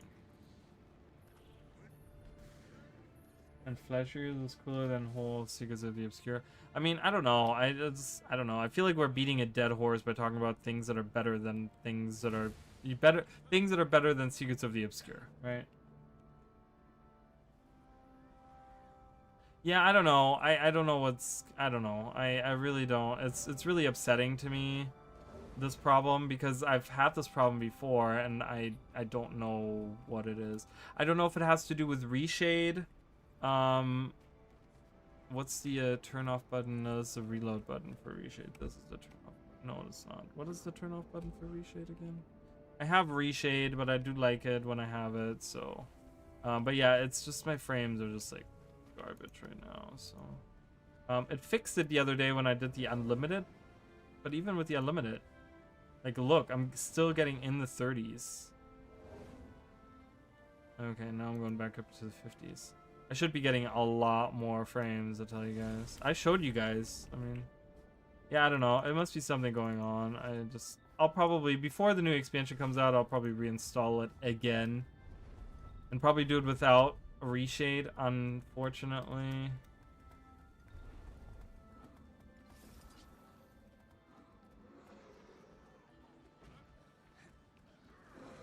Well, the problem is I would have to, like, completely uninstall like reshade or something. Like, even if I deactivate it, it still pretty much loads into the game, so I don't think it would actually do anything. So I would have to like completely uninstall reshade or whatever. I'm gonna try to just do a fresh install. Like, I'm gonna delete the whole thing because installing reshade isn't hard. I'm gonna do a complete fresh reinstall of Guild Wars 2 again. It doesn't take me a long time. Like, that's the thing, you know, I can have it like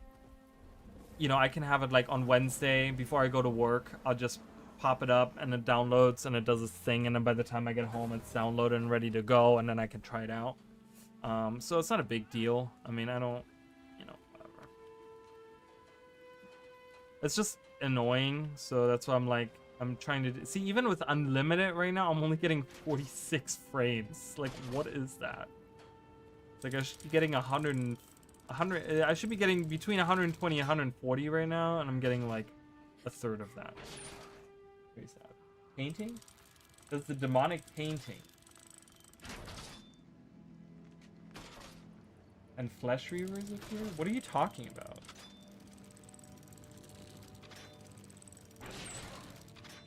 Is that an event somewhere?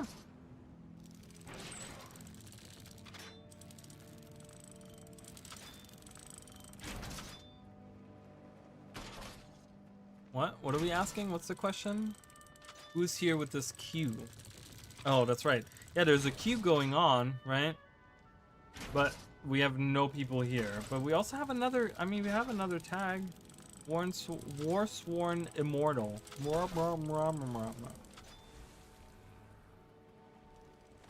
Oh my god, I was not paying attention. I thought the water was...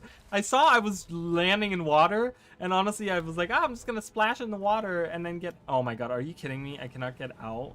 Really? Please. Please let me out. God. So sad. That was hilarious. Oh, the whole video about Flusher. Oh, do you mean the weird, the graveyard guy? He doesn't actually paint it. He doesn't actually I mean, it's like a weird mural on the wall. But yeah, he's the cemetery guy. He's the like grave. He's not a grave keeper. What is he? He's like a... I think they're calling him like Hammond or something, whatever. I know what you're talking about now. Yeah. I mean, is that interesting? I don't know. I feel like that's not really interesting because oh my god, what are frames? Hello? Oh my Jesus Lord. What are my frames right now, guys? Let's have a look-see here.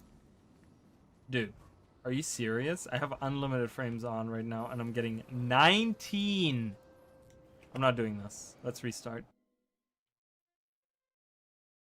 I'm restarting the game. See, and I won't even... You guys can't see it, but I'm getting error message right now that the game client isn't responding. Yeah, I know. I closed it.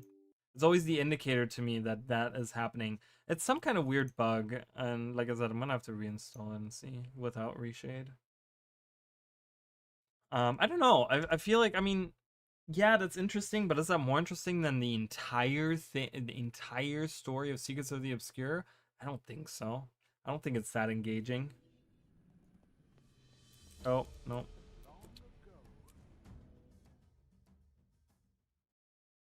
But yeah, I still think that like Flesh Reavers did have a place somewhere as Cryptas. I really think they could have done that. I think that would have deepened the world so much. How many frames am I getting right now? See, that's what I'm getting right now. I'm getting over 100, like I'm getting 95 to 100. I mean, a lot of stuff is still loading in, but that is what I'm getting. That's what I should be getting.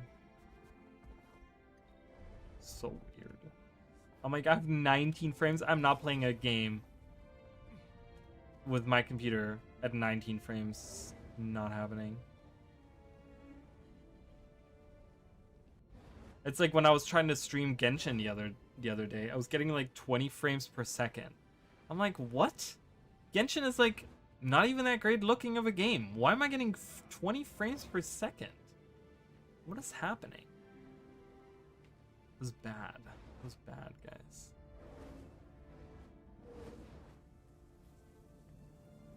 Alright, we're dropping in frames. It's fine. And like I said, I have it unlimited right now, so, but...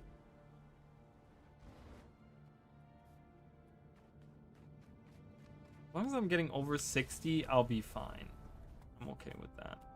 That's another thing. I mean, the optimization and things like that. I just really feel like there's something... Oh, this is strange. Wait a minute. Get off that for a second. Let me see the trail of the... That's so weird. I earlier had it where the trail of the trail that I have behind me, behind the weapon, was like cut off at some point. It like kind of just stopped suddenly. And it looked really strange, and I was like, why is it like that?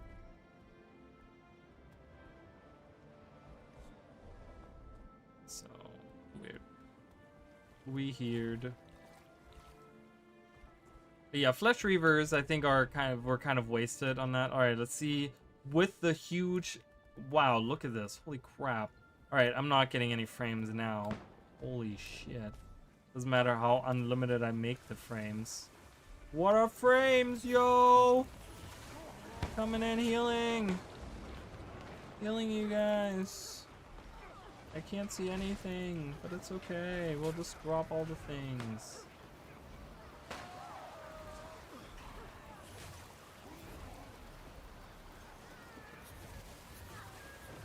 You're doing great, everyone.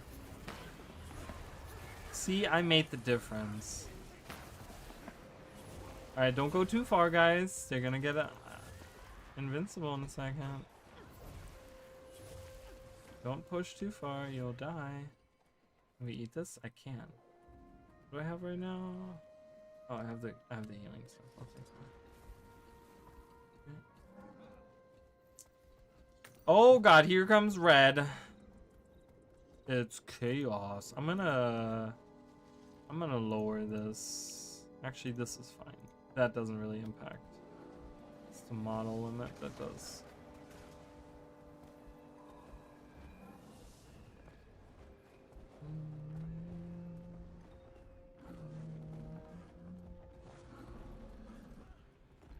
Ah.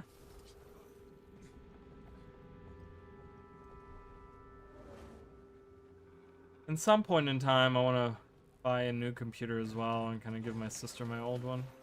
Because her computer really sucks. It's like really bad. It's not good.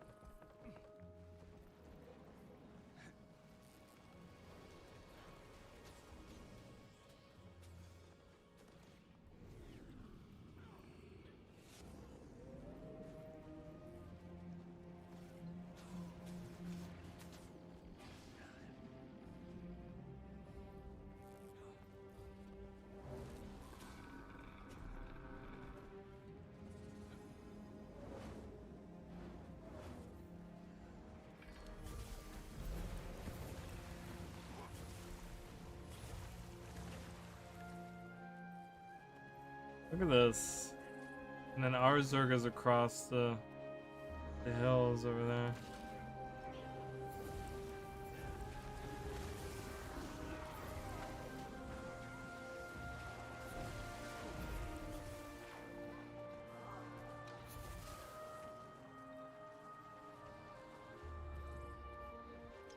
Oh, attack! Go, our Zerga's attacking. We should be attacking.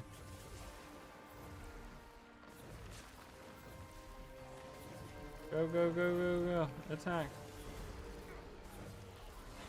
Coordinated attacks. This is the only way that you can win this. Oh boy, and here comes green. Wash the pain away, yo. Wash it away. Overload.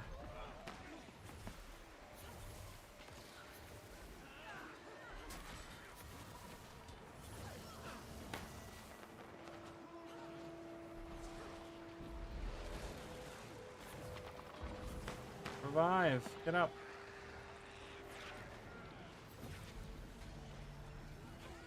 No, she died. I'm sorry. Oh boy.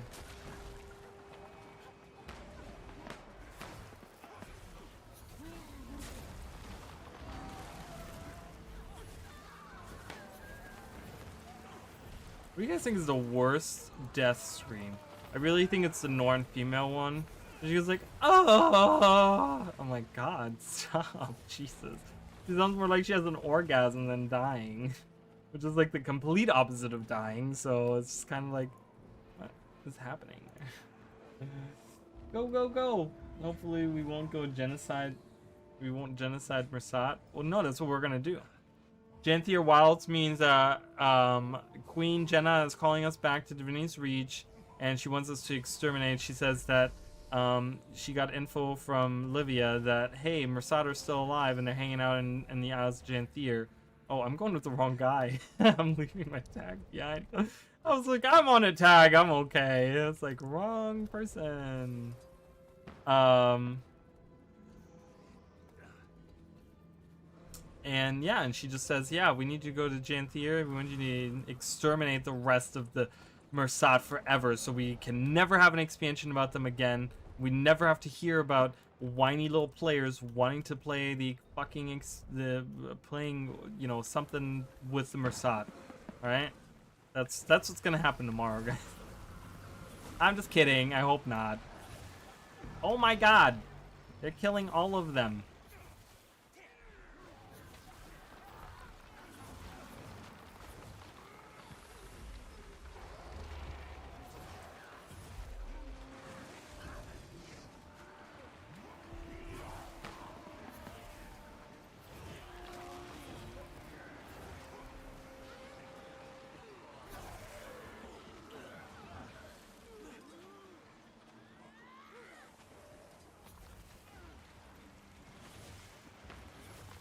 Oh, why did I do that? I don't know.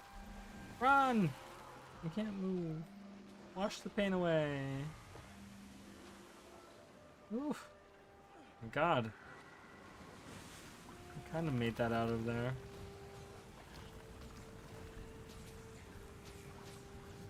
Some food on the bridge.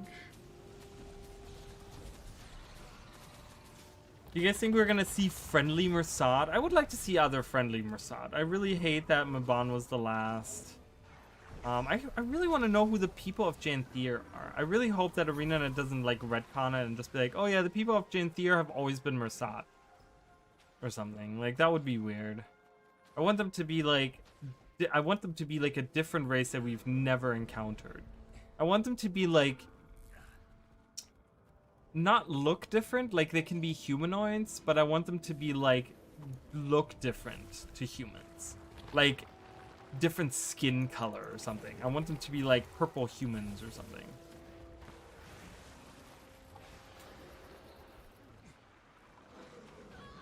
Or just have like a whole new race. I would be okay with a whole new race. The Jantherites. There you go. The Jantherians.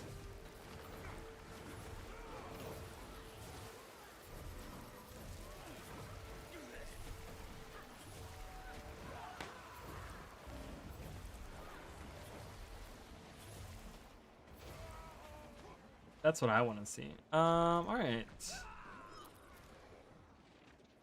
Alright, so... I'm doing pretty good on my weekly. I mean, it's only Monday. It's only Monday. How am I doing on 500? I need 1,000 for my next piece.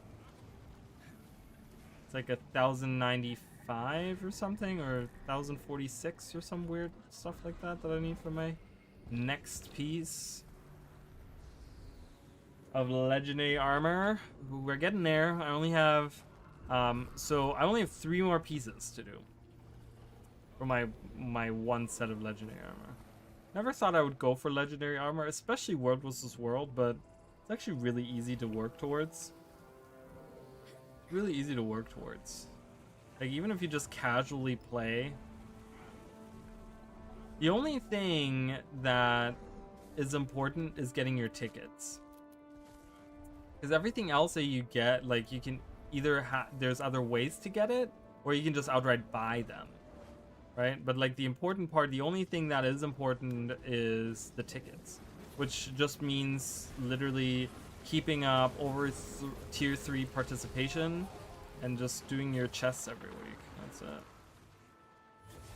It's really simple to do that. So I know, I'm super excited. Stop licking your butthole. It's gross. I just hate that. Go lick your butthole somewhere else, not next to me.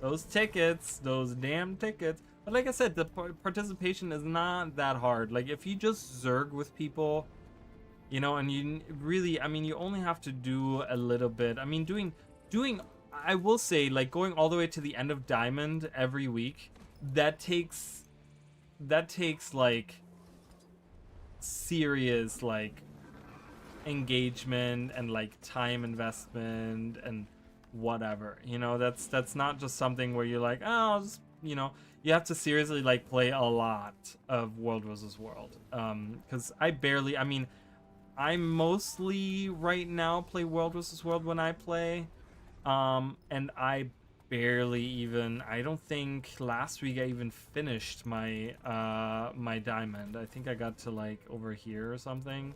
But yeah, I mean, I want to at least get wood done, because through wood you get an extra pip every 5 seconds, you know. And then obviously getting higher level gets you more pips too, you know. It's like, wait, where's it? Oh, in here. You know, it's like, this does matter. I mean, 10,000 is really hard to get to or whatever, but you want to get a pretty decent rank there, and just kind of hang out for a little bit, you know. Because once you get up to like level 6 participation, it takes a long time for that participation to go away.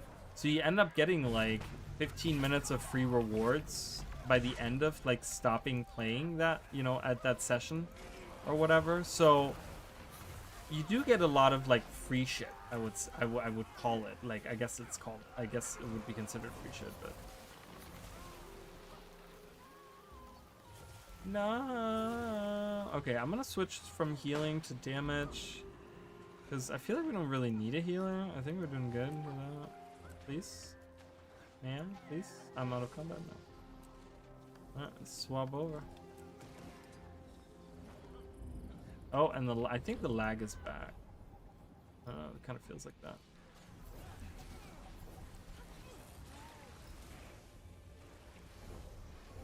You struggle to get through wood. I mean, I get it. I know it's not for everyone. It's also, I feel like it's also about finding a build that you enjoy playing. Because I know that there's certain builds that I've played in World vs. World where I'm like, I'm not having fun with this. You know, it's kind of all about finding something that you enjoy playing, you know, in a Zerg setting, you know. My recommendation honestly is doing something healy or at least like boon supporty. Like you could do damage but with boons or something, because applying boons to your friends and stuff, it gives you like in battle, like if they defeat an enemy and they have a boon, I think that's how it works. If they have a boon on themselves that you have applied to them and they defeat an enemy, you get credit as well for killing the enemy.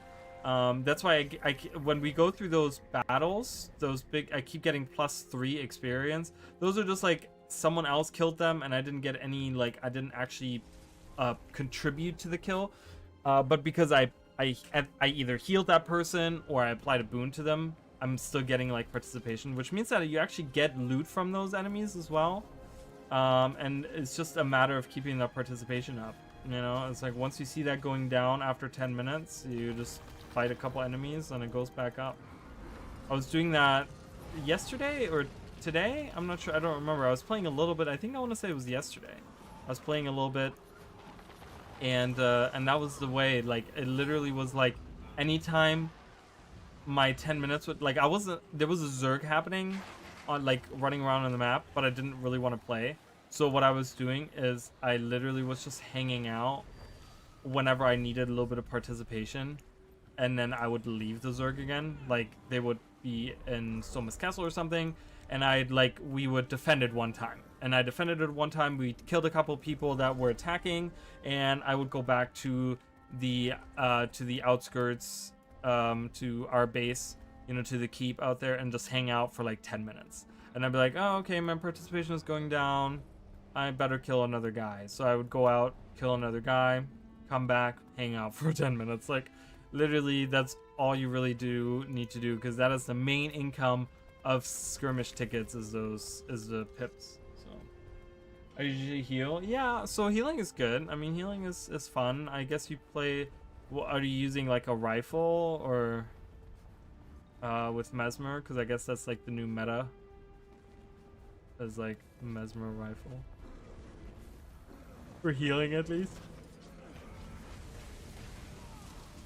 Yeah, because there's sometimes where I find healing to be fun, but then other times I find it to be kind of boring as well. Like there was a fight the other day. There was a who was I playing as? Oh, I think I was playing as this character, and I was on my healing stuff. And it was a small group of us. It was like 5 of us. We were in the Eternal Battlegrounds. We were going around, and we were just kind of capturing like different things, right? And we're going through, and we were having small little battles with other teams, and it was really cool because it wasn't like big Zerks. So it was only like 5 of us versus like 5 of them. So my healing felt really significant, because I was literally sitting there and I was like, I am contributing so much because I'm healing people, I'm rezzing them back up. But in big Zergs, I feel like I'm not really making a huge change when there's a bunch of other healers around. So I'm like, I don't know. I'm usually in Guardian. Guardian is good. Guardian is good, has like good AoE and stuff like that. Guardian is like still, I think, one of the best classes and versatile classes to play. in World vs. World.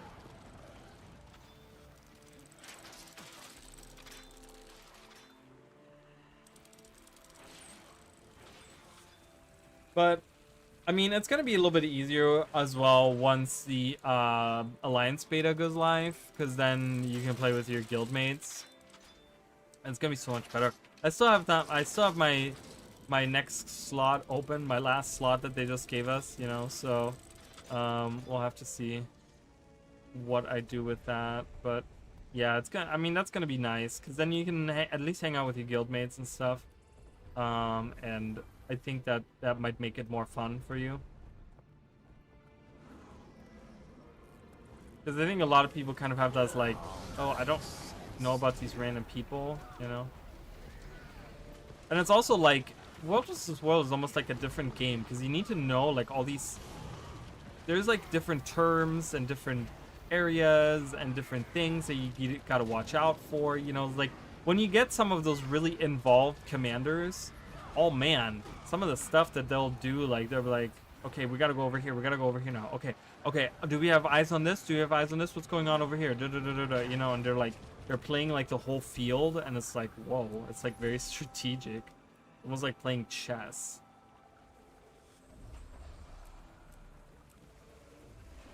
So much loot. Look at all this loot, guys. Look at it.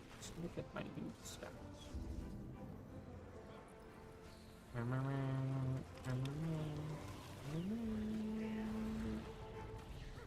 Oh.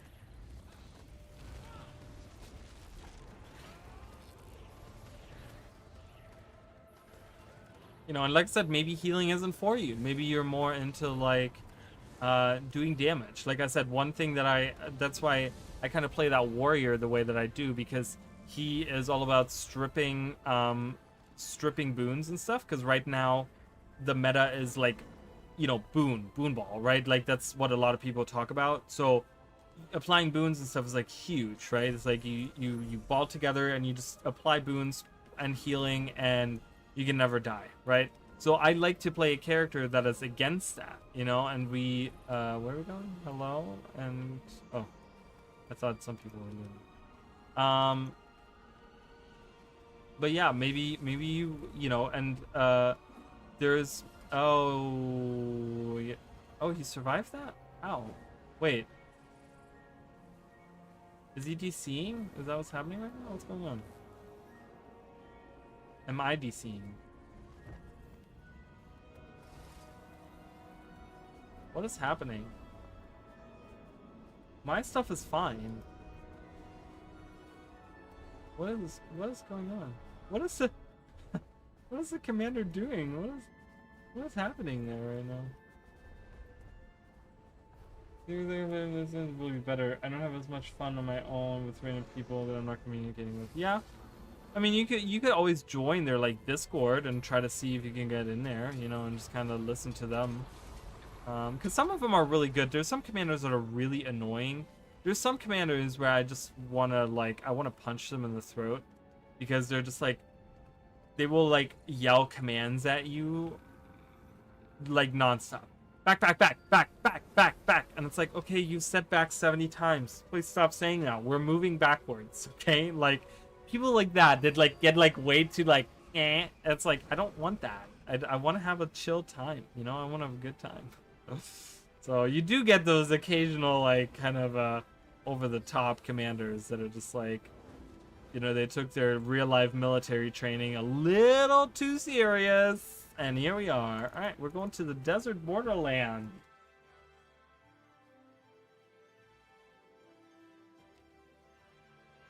But yeah, I think you're one of those people that will enjoy once you can play with your guildmates. You know, people that you already know, people that you play with every week, that you like raid with and stuff. I think it's gonna be fun for you. I think it's gonna be interesting for you to experience, because I think it's a very unique game mode, and it does have there is merit to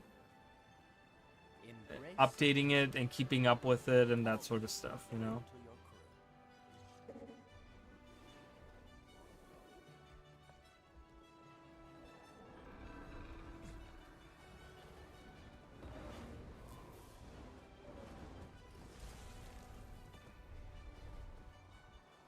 I would love to see a third map.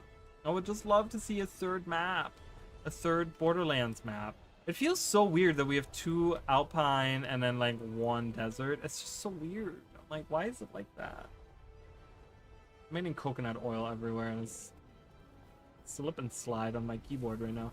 I want to have to clean that keyboard when I get done.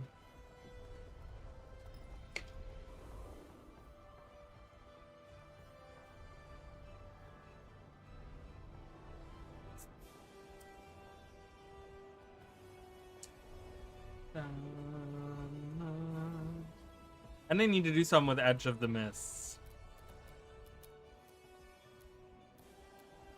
I mean, it's such a waste, you know, of having Edge of the Mist.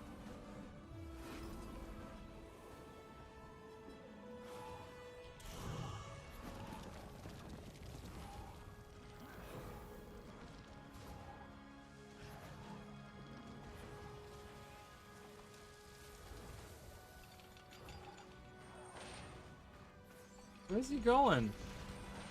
The heck was that? Why did he leave?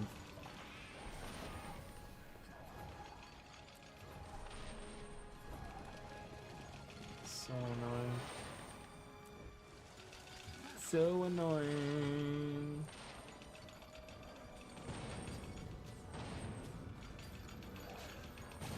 I love that you guys... I put that stupid poll, not poll, but yeah, poll up or whatever, and you guys are like actually not all going for the same thing. You're all voting on different things. It's really funny to me. It's a really funny thing. I don't know. I just wanted to put something random. Again, it's about engagement. I want to hang out with you guys, have a good time.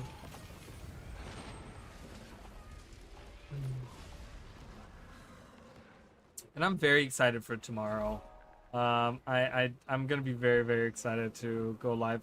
So probably tomorrow, I don't know, usually they post stuff around noon, so I'll be probably going, I mean, depending on, I don't know, if I feel the same way as I do, if I feel the same way tomorrow as I do today, it might be that I'm not going live right at noon, but if I'm feeling better, tomorrow, I'll probably be going probably between noon and 1 o'clock or something. I'll be going live to hang out with you guys and yeah, and we'll talk about the expansion. Ooh, new weapons and new areas to go. And obviously my main focus is going to be about the lore and the areas of the world and the characters involved and where the story could go, and we'll analyze whatever pictures like we did. You know, if you guys remember like Secrets of the Obscure, how I like went through, because they released like multiple wasn't it 3 different posts that they released that day or something? It was like one about the maps and then one about the features and or something like that. I don't remember what it was, but I was going through each one, looking at all the different pictures, and I was just like making my predictions, and I don't even remember which one of those predictions ever came true or whatever, right? But it's just so fun to do that type of stuff. I really enjoy that. I am very excited. Very excited.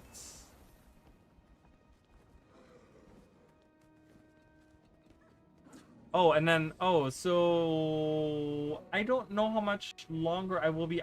Let me tell you guys something. So I got a text message today from my internet service provider, and they let me know that they're doing a maintenance tonight. It was crazy because I was like, I got the text message and I was like, maintenance when? And I thought they were gonna be like, you know, Tuesday afternoon at like noon or something, because I would have been like, no, like I would have been so upset. But they're actually doing it tonight, I guess. They're starting at noon and getting done at 6 a.m. So if I happen, because that is like 33 minutes from now, so if I happen to disconnect right at noon or right after noon or something, then the stream is done. Just so you guys know. If I like completely drop out, I will not be coming back, because then that means maintenance is going on, and that means that my internet is out. So, I guess I could have planned that, but I'm excited. I hope you guys are excited as well for tomorrow. I think it's gonna be super fun. It's gonna be really cool to see. I really like the 2 that I'm looking forward to the most when it comes to weapon is Revenant and Elementalist. Obviously Warrior as well, because I kind of like, my main is kind of a warrior right now, even though I don't really want him to be my main, but I do enjoy him. I do playing with him. I do enjoy playing as him the most, right? So, but I do like my Elementalist. I'm kind of getting back on the... This is actually my original character, guys. This is my oldest character that I have in Guild Wars. I've only played 800 hours, but he is 4,298 days old. So, he is my oldest guy, and he used to be a woman. He was a woman once upon a time. There was a sex change that happened. But yeah, he was my... she was my first Elementalist. She was the first one that I played through the story. She was the one that I did map completion with, all those things. And then at some point in time, she got a sex change. So she's a guy. She's a dude.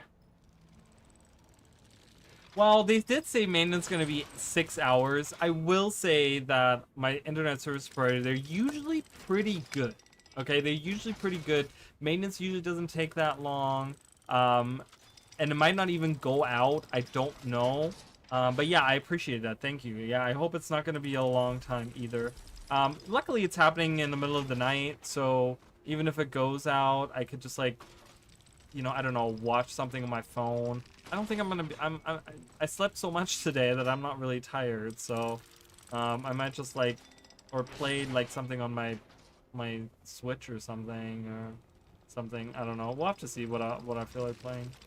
Maybe I'll play some game, or maybe I'll work on a video, guys. That's a concept that we haven't in a long time. Me working on a video? What? I feel like Chicken Noodle, who never makes any videos anymore.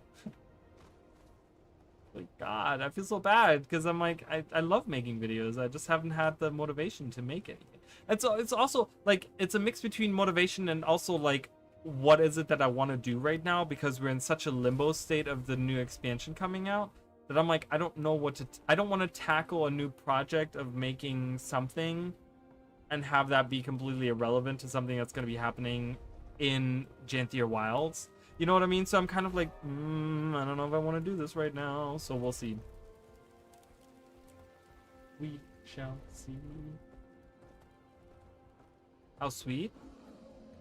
Oh, the sex change character? How sweet that was? Yeah, I mean, I loved her very much. I remember, like, I have, weirdly enough, have really vivid memories with playing with her right as, like, Season 1 was coming out.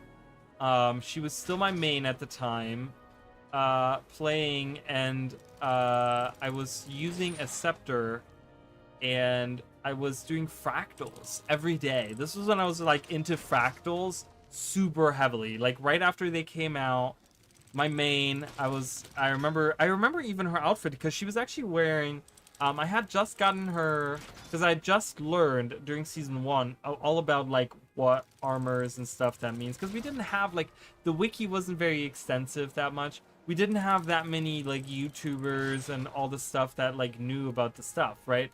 So I eventually figured out, like, you know, I'm like, oh, I got good equipment. So I got the base equipment on her, which obviously looks completely different on a guy. It still looks cool. I actually like this. I like this armor set a lot. But I had her in the base outfit after she got an exotic, and fractals were like super fun at the time. Like I had a really good time just going through fractals and doing those every day. And yeah, I just have like really vivid memories of that.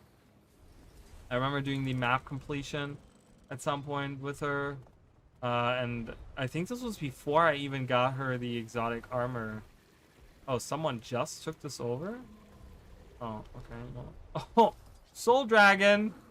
Poor Soul Dragon. Oh, yeah, everyone's ass getting beaten right now. Look at these guys.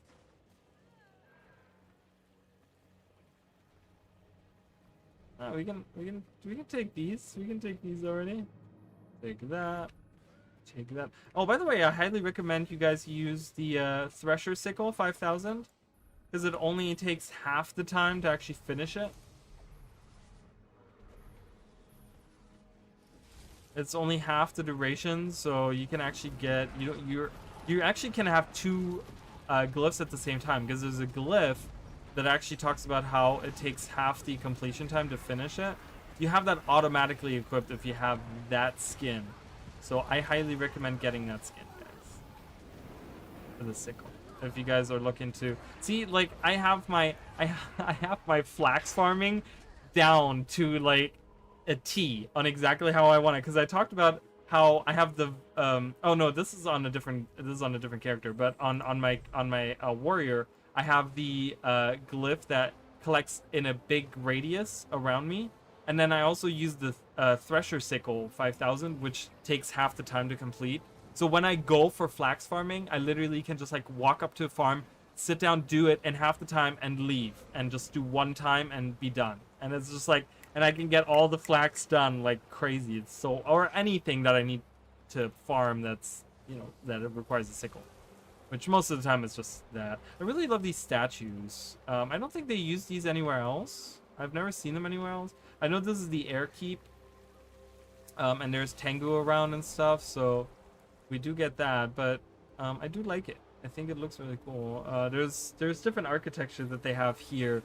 There's a lot of the architecture is very silver waste, right? It's like ruins of silver waste, but you know, we get these cool statues. I don't think they use those anywhere. We actually get like a town out here. Kind of cool that you get like an actual town. But you get these cool fountains and stuff. I like it. I wish this was like, I'm gonna be honest with you guys, I wish like this map in particular was an open world map. It's a really cool map. It's a beautiful map. I really like the concept of it. And then you have the glyphs that they kind of like painted into the rocks. Yeah, that's like a dragon or a bird or something. You get like, I don't know, the sun or something, and this is like wind. I don't know. I'm interpreting. I have no clue what any of those are. But EO aces in the middle. You guys want to check on Echo? Do you guys want me to check on Echo real quick? We can check on Echo. See if he's reappeared. So for those of you that don't know who Echo is, so Echo is a dolphin that's supposed to be swimming down in this lake. And he's supposed to be a reference to an old game, old Sega Genesis game called Echo the Dolphin. But he hasn't been working in a long time. He bugged out at some point, and ArenaNet never... Yeah, he's not here. Man. I'm so sad. Alright, no Echo. Echo's still broken. So sad. He's not back. That's why I was saying, I'm like, let's check to see if he's here. I always have a hope that maybe there's some kind of glitch that they fix at some point in one of the builds, and with that, they're also fixing his appearance in Wolf vs. World. Like, you know what I mean? Like, you know how like weirdly certain things kind of are like connected. You know, you fix one thing or you break one thing, and then it's like it causes something else to like not function or something. Yeah, that's kind of what I hope for. I haven't fully explored it. I mean, you really should. If you want to look at a pretty map, this map is so pretty. Especially the area around the fire keep. So beautiful. It's really well designed. It's a really well designed map. And I feel like it's super wasted as a Borderlands map. Because people in World vs. World, they don't care about it looking pretty. Like, they don't give a shit. They just want it to function. Or this area that we're coming to, the Necropolis. The Necropolis area is really cool too.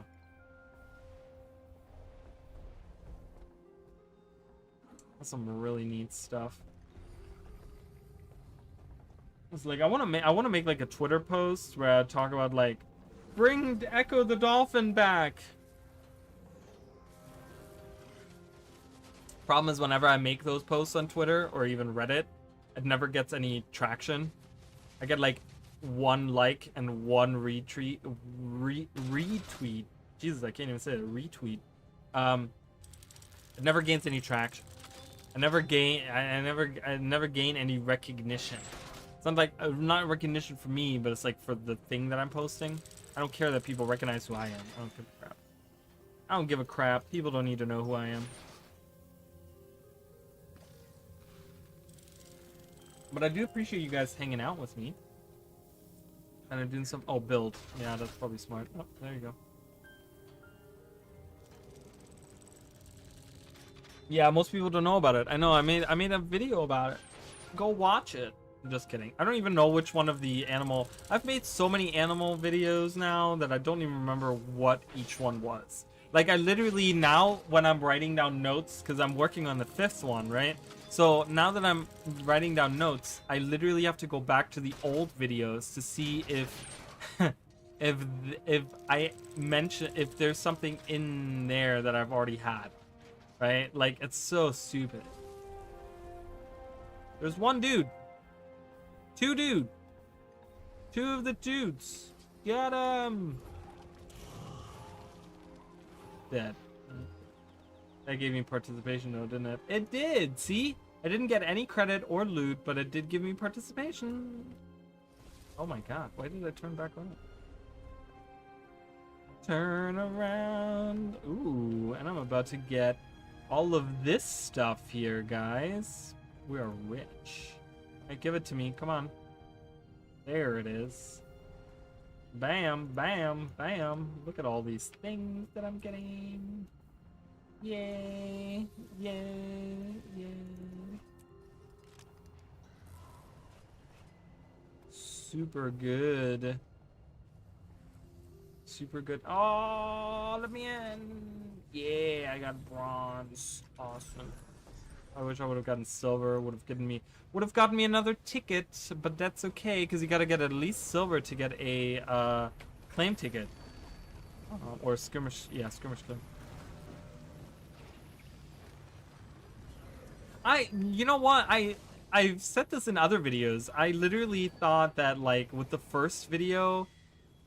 No, so okay. Yes, I did imagine myself making a second one, like right because if you remember, and I don't know if you do remember, but if you remember, when I released the first of the Animal Facts videos, immediately I had a comment, and I even posted it as one of the replies to that video, which might still be there to this day. But one of the things was that I forgot about the Lion King reference, which was like at the time, you know, that was before End of Dragons. That was like the newest expansion, so it was like on a lot more people's mind, you know, that thing, right? So, and I was like, oh my god, I was so upset, and I was like, oh my god. And then shortly after that, I started realizing that there's a lot more things. So I thought I would make a second one. I thought it would end at a second one. I thought that was the end of it. I will say so. The first one, I was kind of like, maybe I'll make a second one, and I think I even mentioned that in the video where I'm like, maybe I'll make a second one of this or whatever. Did I ever think I would make 5 of them? Never, ever, ever, ever, ever, ever, ever, ever in my life have I thought that I will be making 5 of these fuckers. That is insane. There's so many animal facts and Easter eggs and things to talk about. I'm gonna die. I'm gonna try to not. Oh, I'm gonna. Okay, well, that was the thing there. See you later. Played Echo on Dreamcast. I played Echo on the well, so I grew up in Europe, so the Genesis, the Sega Genesis was actually called the Sega Mega Drive in Europe. So I played the Echo on. I should play Echo at some point on the channel. It's actually a really tough game. It's really hard, and I don't know if I could ever finish it. Because I did at some point try to play through it. Because they have it on the Nintendo Switch, on the Genesis emulator. I think they have Echo on there. I think they have like... Because Echo had like 3 games. I think it was like Echo 1, 2, and 3 or something. Like they... But I did play that back in the day. It was one... the very first gaming console we ever had in our house was a Sega Mega Drive. And we played Sonic and Sonic 2. And there's one game that... I've been thinking about, and I forgot what it's called. My sister would know. It's something about a kamikaze squirrel, and it's like this weird like ninja squirrel. It's a side scroller, right? But it's like this ninja squirrel that goes around and like and I don't even know the premise of it. But he throws like ninja stars. He's like a ninja squirrel, and he's really cool. And this game is really hard. And not a lot of people know about this game. I never hear it mentioned by anyone, but that's one that I may want to play at some point on the channel. I've never played through it, so it'd be kind of nice to maybe play through it and see. I don't know how hard it is now that I'm older, where I'm kind of better at games. I don't know how hard it would be now to play through it, but yeah, that was the first gaming console we ever had in our house, and then my dad traded it in for a Super Nintendo, and the Super Nintendo, the SNES, and that was our second console.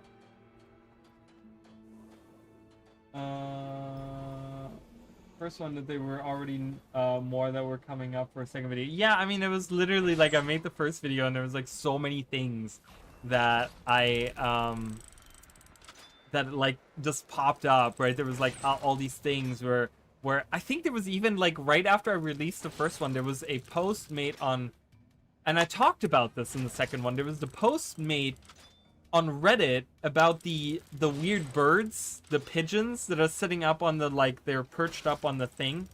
There was a post made on Reddit. That's where I got it from. And it was like right after I released the first one, I was like, oh man, that would have been cool to add in there. But then it was like, with the Lion King reference that I forgot. I had it in my notes for the first video and I didn't put it in. And then with that, I was just like, that's where I was slowly building the second one from. And then at that point, after I made the second one, I'm like, well, I guess we're gonna see how many more I can squeeze out of this. And I'm making number 5 now, so. Zero the Kamikaze, is that what it's called? Zero the Kamikaze Squirrel? Did you just look that up? I gotta look this up now.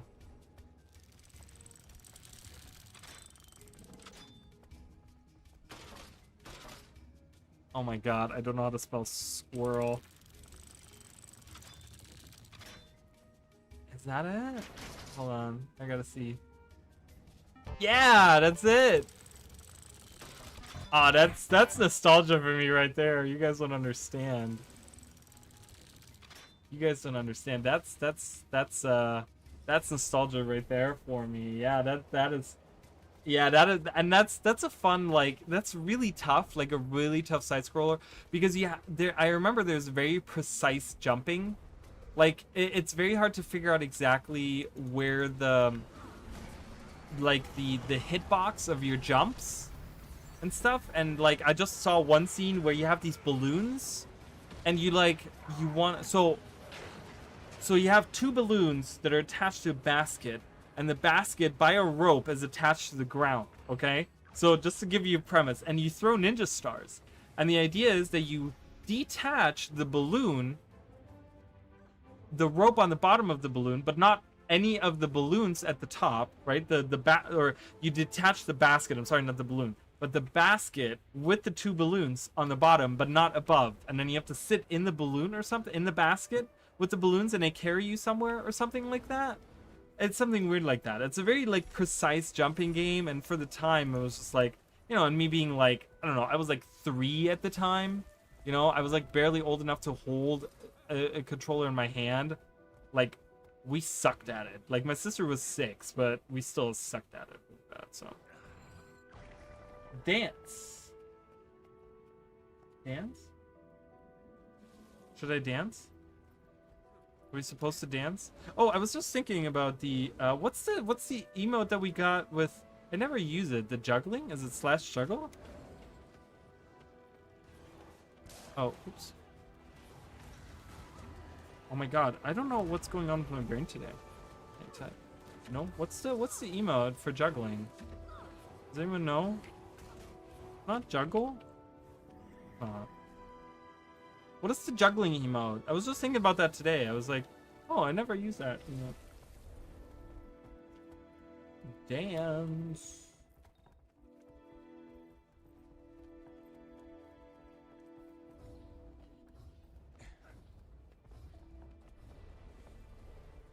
The century is mine.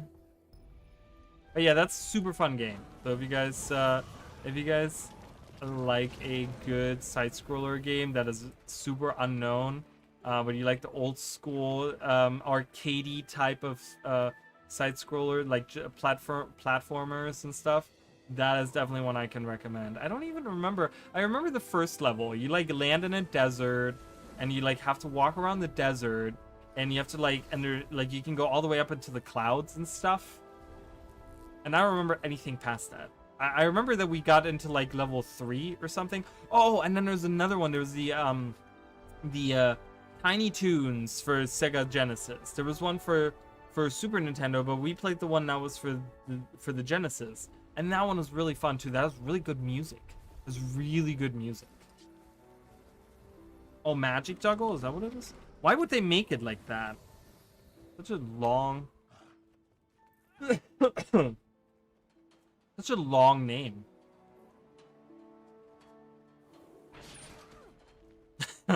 Looks kind of weird on my character. I'm not gonna lie. It's like he's not even juggling, so I don't even understand. He's just kind of dancing. He's just doing like an interpretive dance.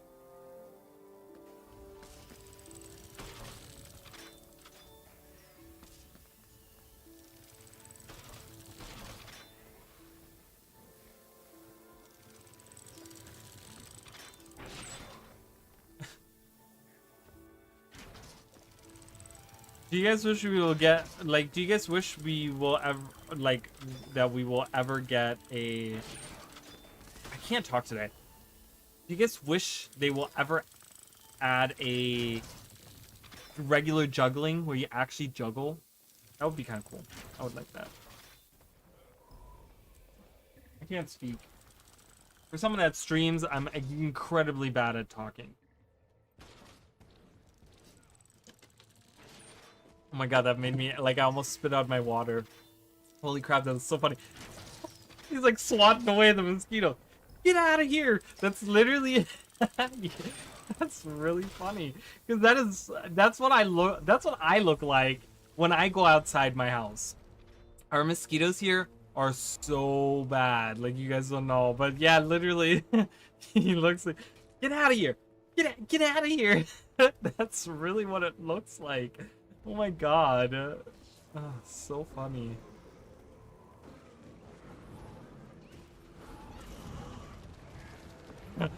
That cracked me up. Whoa, where did she go? Hello. Wee, spin to win. And I shall juggle on your corpse.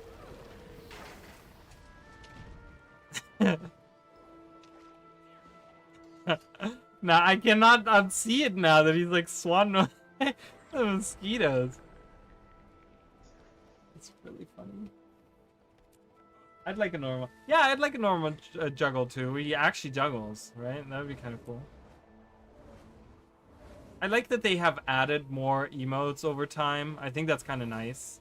I kind of hate that, like, the last one we got was like a one in the chest. The Unleash, and I can't even preview it. I want that chair. I really want that chair, guys.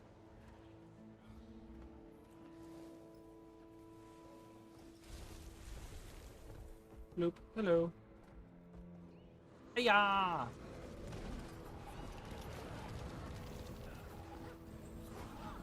Oh, so just so you guys know, and I don't know where I'm at right now with subscribers, but oh, Moana 2 trailer? There's a Moana 2 trailer that dropped apparently. So if you guys are Moana fans, go on the Disney Channel, the Walt Disney Animation Studios channel, and look at the new Moana trailer. But I just got a notification for that. I don't know why, because that's not something I follow. But oh, I just got it. I've been at like 1599 subscribers. I cannot get to 1600. But honestly, guys, I'm gonna be honest with you guys. I'm so touched by how many subscribers I have been getting, especially over the last incoming. You think? No shit. You're a little late on that message, bro. It's like we're already getting like run over by armies of the World versus Worlders or whatever. I'm dead. I didn't know where to go. There's nowhere to go. I'm dying. Help. But I'm overwhelmed by how many people, like I said, specifically over the last year, because we needed to get to what, 1,000 subscribers or something last year, right? That was like right before Secrets of the Obscure. I needed to get to 1,000 subscribers, and now I'm sitting at 1,600, and I'm like, wow, that is amazing. Like I literally, it wasn't today, but it was the other day. I literally was just like looking at that. I'm like, shit. A year ago, I was like really desperately trying to get to 1,000. And here I am a year later at 1,600. Like that's really good, and I'm very touched, and I appreciate you guys for doing that. If I was an octopus, I'd have inked there, because he was saying ink. Get it? It's a wordplay on ink. Anyways. Anywho. Alright guys, I'm just letting you know, we're approaching midnight. I do want to stream a little bit longer, but if I do happen to be disconnected from the internet, that will be the end of my stream. So, I guess I'm going to do my I'm going to still play as I can, but I'll do my regular spiel now, so that, you know, and if I keep going, then I'll do it later on again. But if you guys want to subscribe to the channel, I would appreciate that. Also, if you guys want to become members, we do have emojis that I will expand as we get more members. I do get more slots for them, and at some point I do want to do giveaways. I don't think that I'm gonna do any giveaways for Janthier Wild's release, but I would like to still do at some point some giveaways, or maybe get into doing member giveaways only for now or something like that. I don't know, we'll have to see, but because we only have like 2 members right now, so it'll be kind of weird. But yeah, I'm thinking about it. Yeah, just so you guys know.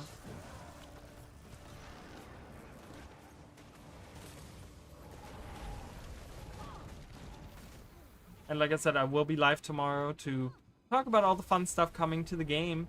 And you know, if someone asks, well, why would we watch you if we can watch Mukluk, who's way more cooler and way more interesting and way more funnier than you?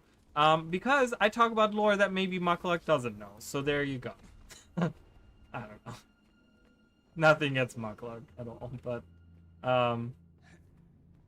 yeah, we'll be talking about the lore side of this stuff. So get ready for that.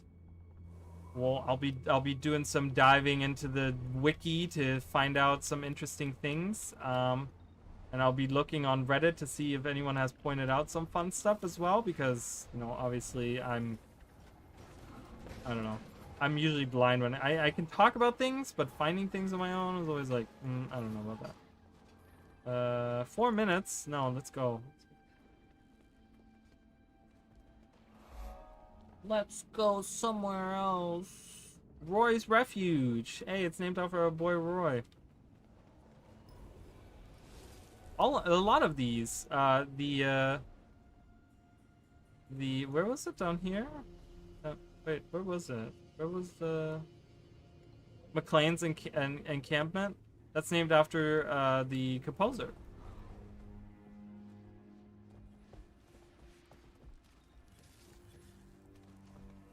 Oh, ballista up there, guys.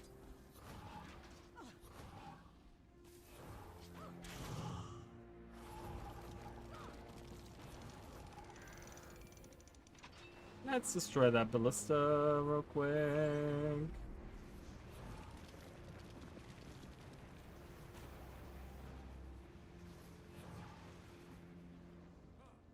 Found an interesting. Did I find? I mean, what did I find? Like, that's the thing. I was kind of thinking about that, and I cannot even remember. Like, it's not like I'm trying to play coy or be humble or something, but I truly don't remember the things that I pointed out when Secrets of the Obscure was announced. That I remember one thing was about Zizzle, right? We didn't know that Hylik would be there, but Zizzle was on one of the like monitors right at the entrance to Omnitas, and that was one of the pictures that they showed or something, right? It was something like that, and I remember being like, oh look, there's Hylik here too. We have all the races are here, right? Because we had like Largos, and they were talking about, I think, like, wasn't there Largos and Coden and stuff or something, or Centaurs or something?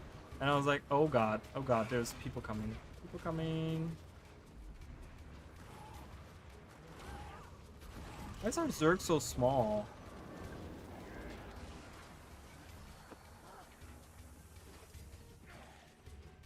Oh god. I have died. Hanging out in this corner here. Until a day where I can revive.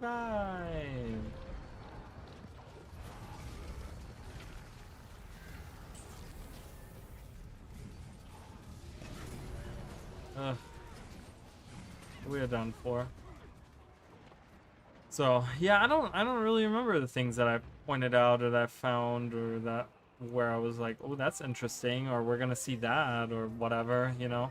I remember, like, it's weird because I remember with End of Dragon specifically, like how I talked about like the underwater dragon being nice, and I feel like I was like one of the only people that said that, and I was like, no one else has that opinion. Like everyone thinks we're gonna be fighting the underwater dragon. I'm like, you know, I think she's like good, and she ended up being good. I mean, we did fight her, but you know, it was just like kind of like I really felt like I'm like I scored with that. I was just like, yeah, I did that.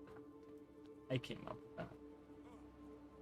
The 2 spires. Oh yeah, you're right. That was actually, you know what? You're right. That was a big thing. Yeah, I came up with the 2 spires being the that's true. Yeah, that was my big discovery. I was so proud of myself for that. I remember that. You're right. Yeah, that's true. Because I was just like, guys, I know what that is. I'm telling you right now. Oh my god, I remember that day. How far we've come. But yeah, I mean,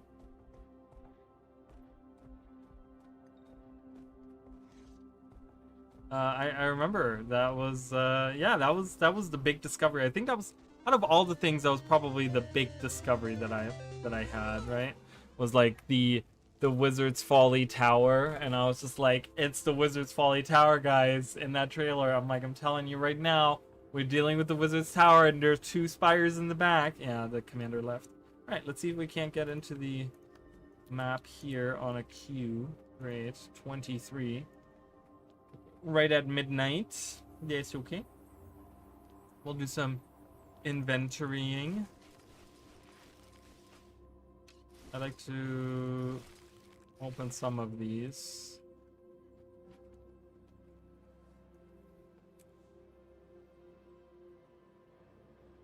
This is how I do it. I don't know if other people do it because I never have enough backspace to actually go in, but I do like to identify these. So this is what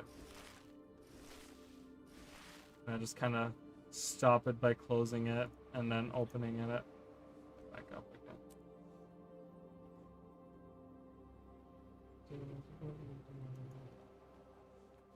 I feel like it doesn't really do that much, but I have chances of getting rare material. Okay. See, sometimes that doesn't quite. All right, I'm just gonna break all these down now. Yeah. So that was kind of crazy. And then getting the revelation, like another thing that I didn't expect was like the revelation of figuring out that there's other spires, like having the tower in Ascalon be also a beacon, part of the network of towers that they have that protect. I'm like, that is so random and weird, but I loved it because it's like, again, it combining, you know, combining existing lore and making it mesh well together with things that we like already like. That's kind of cool, you know. It's like you can say like that works because we don't really care about the tower in Ascalon, but it just gives more depth to the game, right? To be like, okay, you know, we don't know anything about the order that was in Ascalon, but perhaps there's more to what happened back then, right? Like maybe they knew, you know, they clearly knew about the Astral Ward, so I was gonna talk to the banker and then I didn't. I talked to the guy right next to the banker.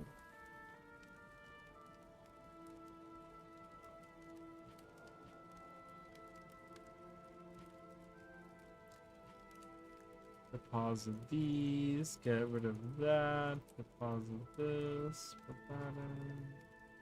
Alright, we did some inventory management.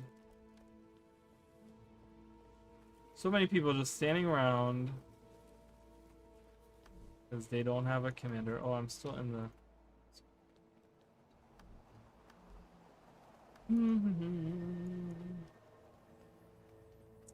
Like the two spires. What other stuff did I talk about? Oh, well, I guess in conjunction with the two spires, I also talked about the Garenhof that we see in the trailer not being the same because of the updated like textures and houses and how it actually looks different. It doesn't look anything like our Garenhof, and that ended up being true too.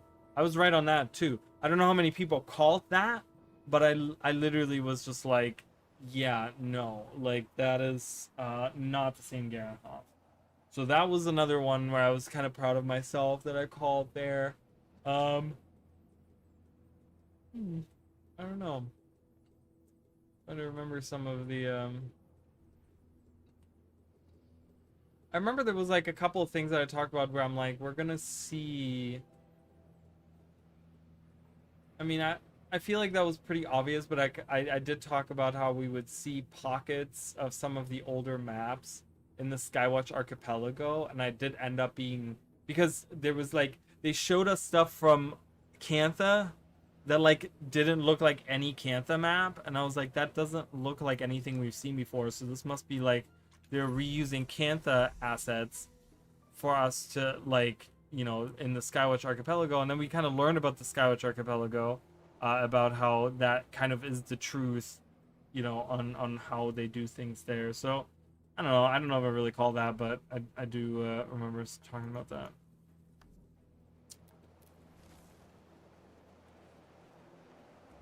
611. Cool. So much random crap in my inventory.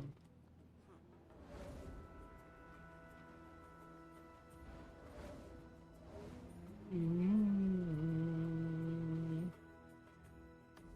kind of thinking, like, should I stop for tonight since we are streaming tomorrow and I still have to wait to actually get in lot. Oh, we do have a Lightspeed Jack is here. We do have a commander. Maybe I'll play for a little bit. I don't feel like stopping quite yet. Like I said, I'm just kind of waiting for my internet to go kablamo. Uh-oh. Uh-oh.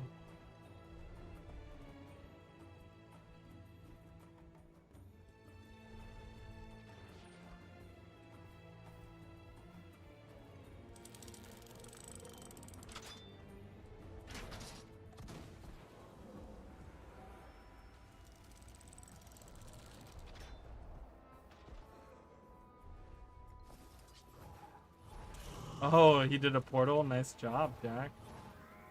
Split up the group, too. Jesus. Wait, there was a lot more reds. Where did they go? Die. Die, lady. I will dance on your grave.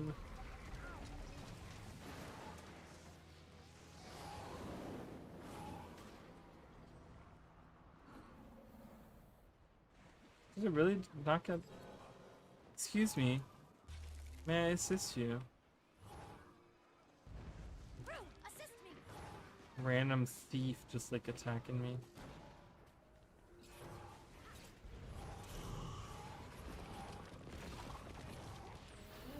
Oh, you almost pulled me down.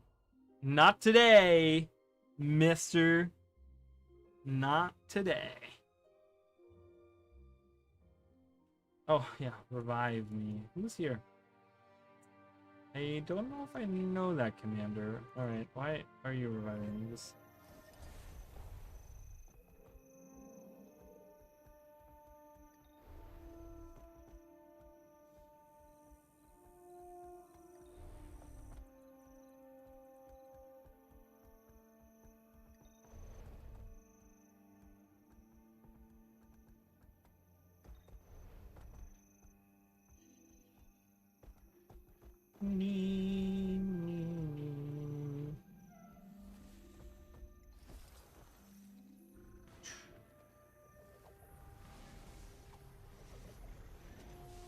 Oh, I was thinking like one thing that I kind of so one of the things that I talked about like Tengu, right? A little bit. I have this weird lag going on again. It's like I don't know if there's enemies out here or if I'm just getting.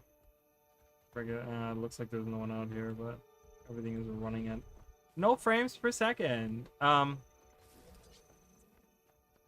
But Tengu, like so I was kind of thinking about the implementation because someone. Oh, we're trying to camp. Because someone was talking about, was it yesterday or the day before yesterday? That is not true because I didn't stream the day for yesterday.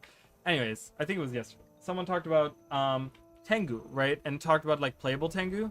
And I was thinking like, how could we make playable Tengu, right? Because the biggest issue for ArenaNet is not necessarily implementing Tengu. Like we have Tengu, we have different looking Tengu with End of Dragons and stuff. What? Poopy? You know, that's not the problem, right? That's none of that is the issue, right? Oh, there's red. The problem is, I feel like, is having the thousands of skins that you have to attach to those skeletons and make work, right? And there's so many of them. Right, like we literally have no. You do not go over here. Sit there. Why are you coming right here? So dumb. Because we just have thousands, right? We have like hundreds of thousands of skins that would have to be matched to that. So what if, okay? And here's my take on this. Okay, what if we get playable Tengu? All right, and this is gonna be like my I guess my last prediction, not prediction, but like. You know, I don't think we're even gonna see this, but this is gonna be my last like thing that I'll kind of like talk about in depth. But before tomorrow, of course. But the thing is, like, what if we get playable Tengu, and you can make them look however you want to, right? And you know, it has all the customization of like different feather colors and designs and face designs and whatever, right? But you only so they can wear any of the armor, any armor set. Okay, they can wear heavy, medium, or light, right? Like it doesn't matter which profession you choose. Okay, but they only get a select amount of them. That ArenaNet kind of they pick out certain ones where they're like, okay, these are the ones that are all available to the Tengu or something, right? Where if you have them unlocked, but it doesn't matter which profession you play, you can have them on any of them. Okay, but at the same time, because it's kind of a drawback, right? Because it's like, okay, well, we can wear any of the skins, any of the armor skins, like heavy, medium, or light, right? That's fine, we can wear any of them, but we still don't we don't get a lot of them, right? We're missing out a lot of them. What if that is the one and only race in the game that has access to swapping their profession? How would people feel about that?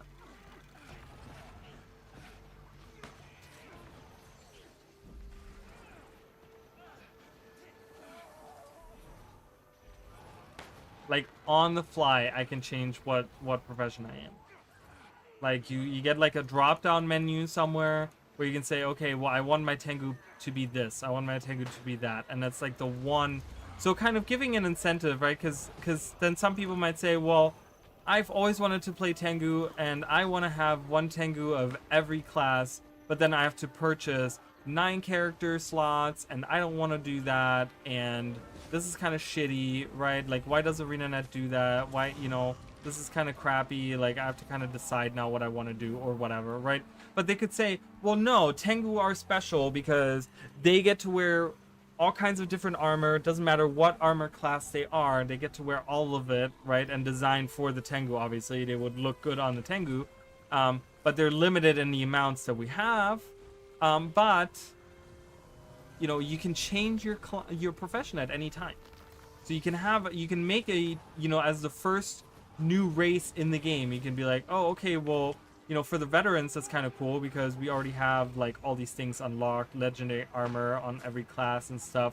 So you could literally just be like, okay, well, I can play a Tengu, and I can level him to level 80, and I can wear whatever I want, and I can have him whatever class I want him to. That would be kind of cool, right? Like, I think that would be really, really cool, and have this be like special to the Tengu, because then everyone is gonna want to play Tengu. I'm telling you right now, being able to swap your profession from anything. I don't know. That was kind of my idea. I feel like that would kind of work, you know, because it would be drawback. We wouldn't get thousands of skins. They could probably make hundreds of them work, right?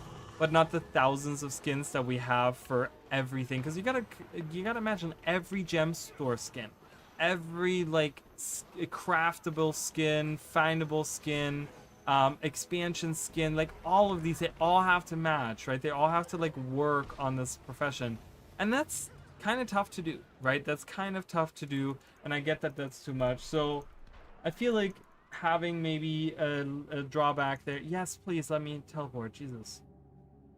I feel like having a drawback, kind of like a trade-off there, is probably. Is my internet just like crapping out right now? Is that what's happening? Yeah, I think my internet is crapping out. So I think just to be safe, I think I'm gonna end it here tonight, guys. Just to be safe and not run into the danger of just crapping out on you guys, because I hate doing that. I'm not a fan of it. So I think I'm gonna end the stream here. I mean, we did almost 3 hours, so and then tomorrow we're gonna do we're gonna have a good time tomorrow. Tomorrow we're gonna talk about all the things. We're gonna get an announcement. We're gonna get to see new weapons and stuff. You know, it's tomorrow's gonna be super fun. So I think that's gonna happen. Hell yeah was the most selected answer, so we are pretty hyped for the expansion. It's super fun. Yeah, thank you guys. So I appreciate you guys.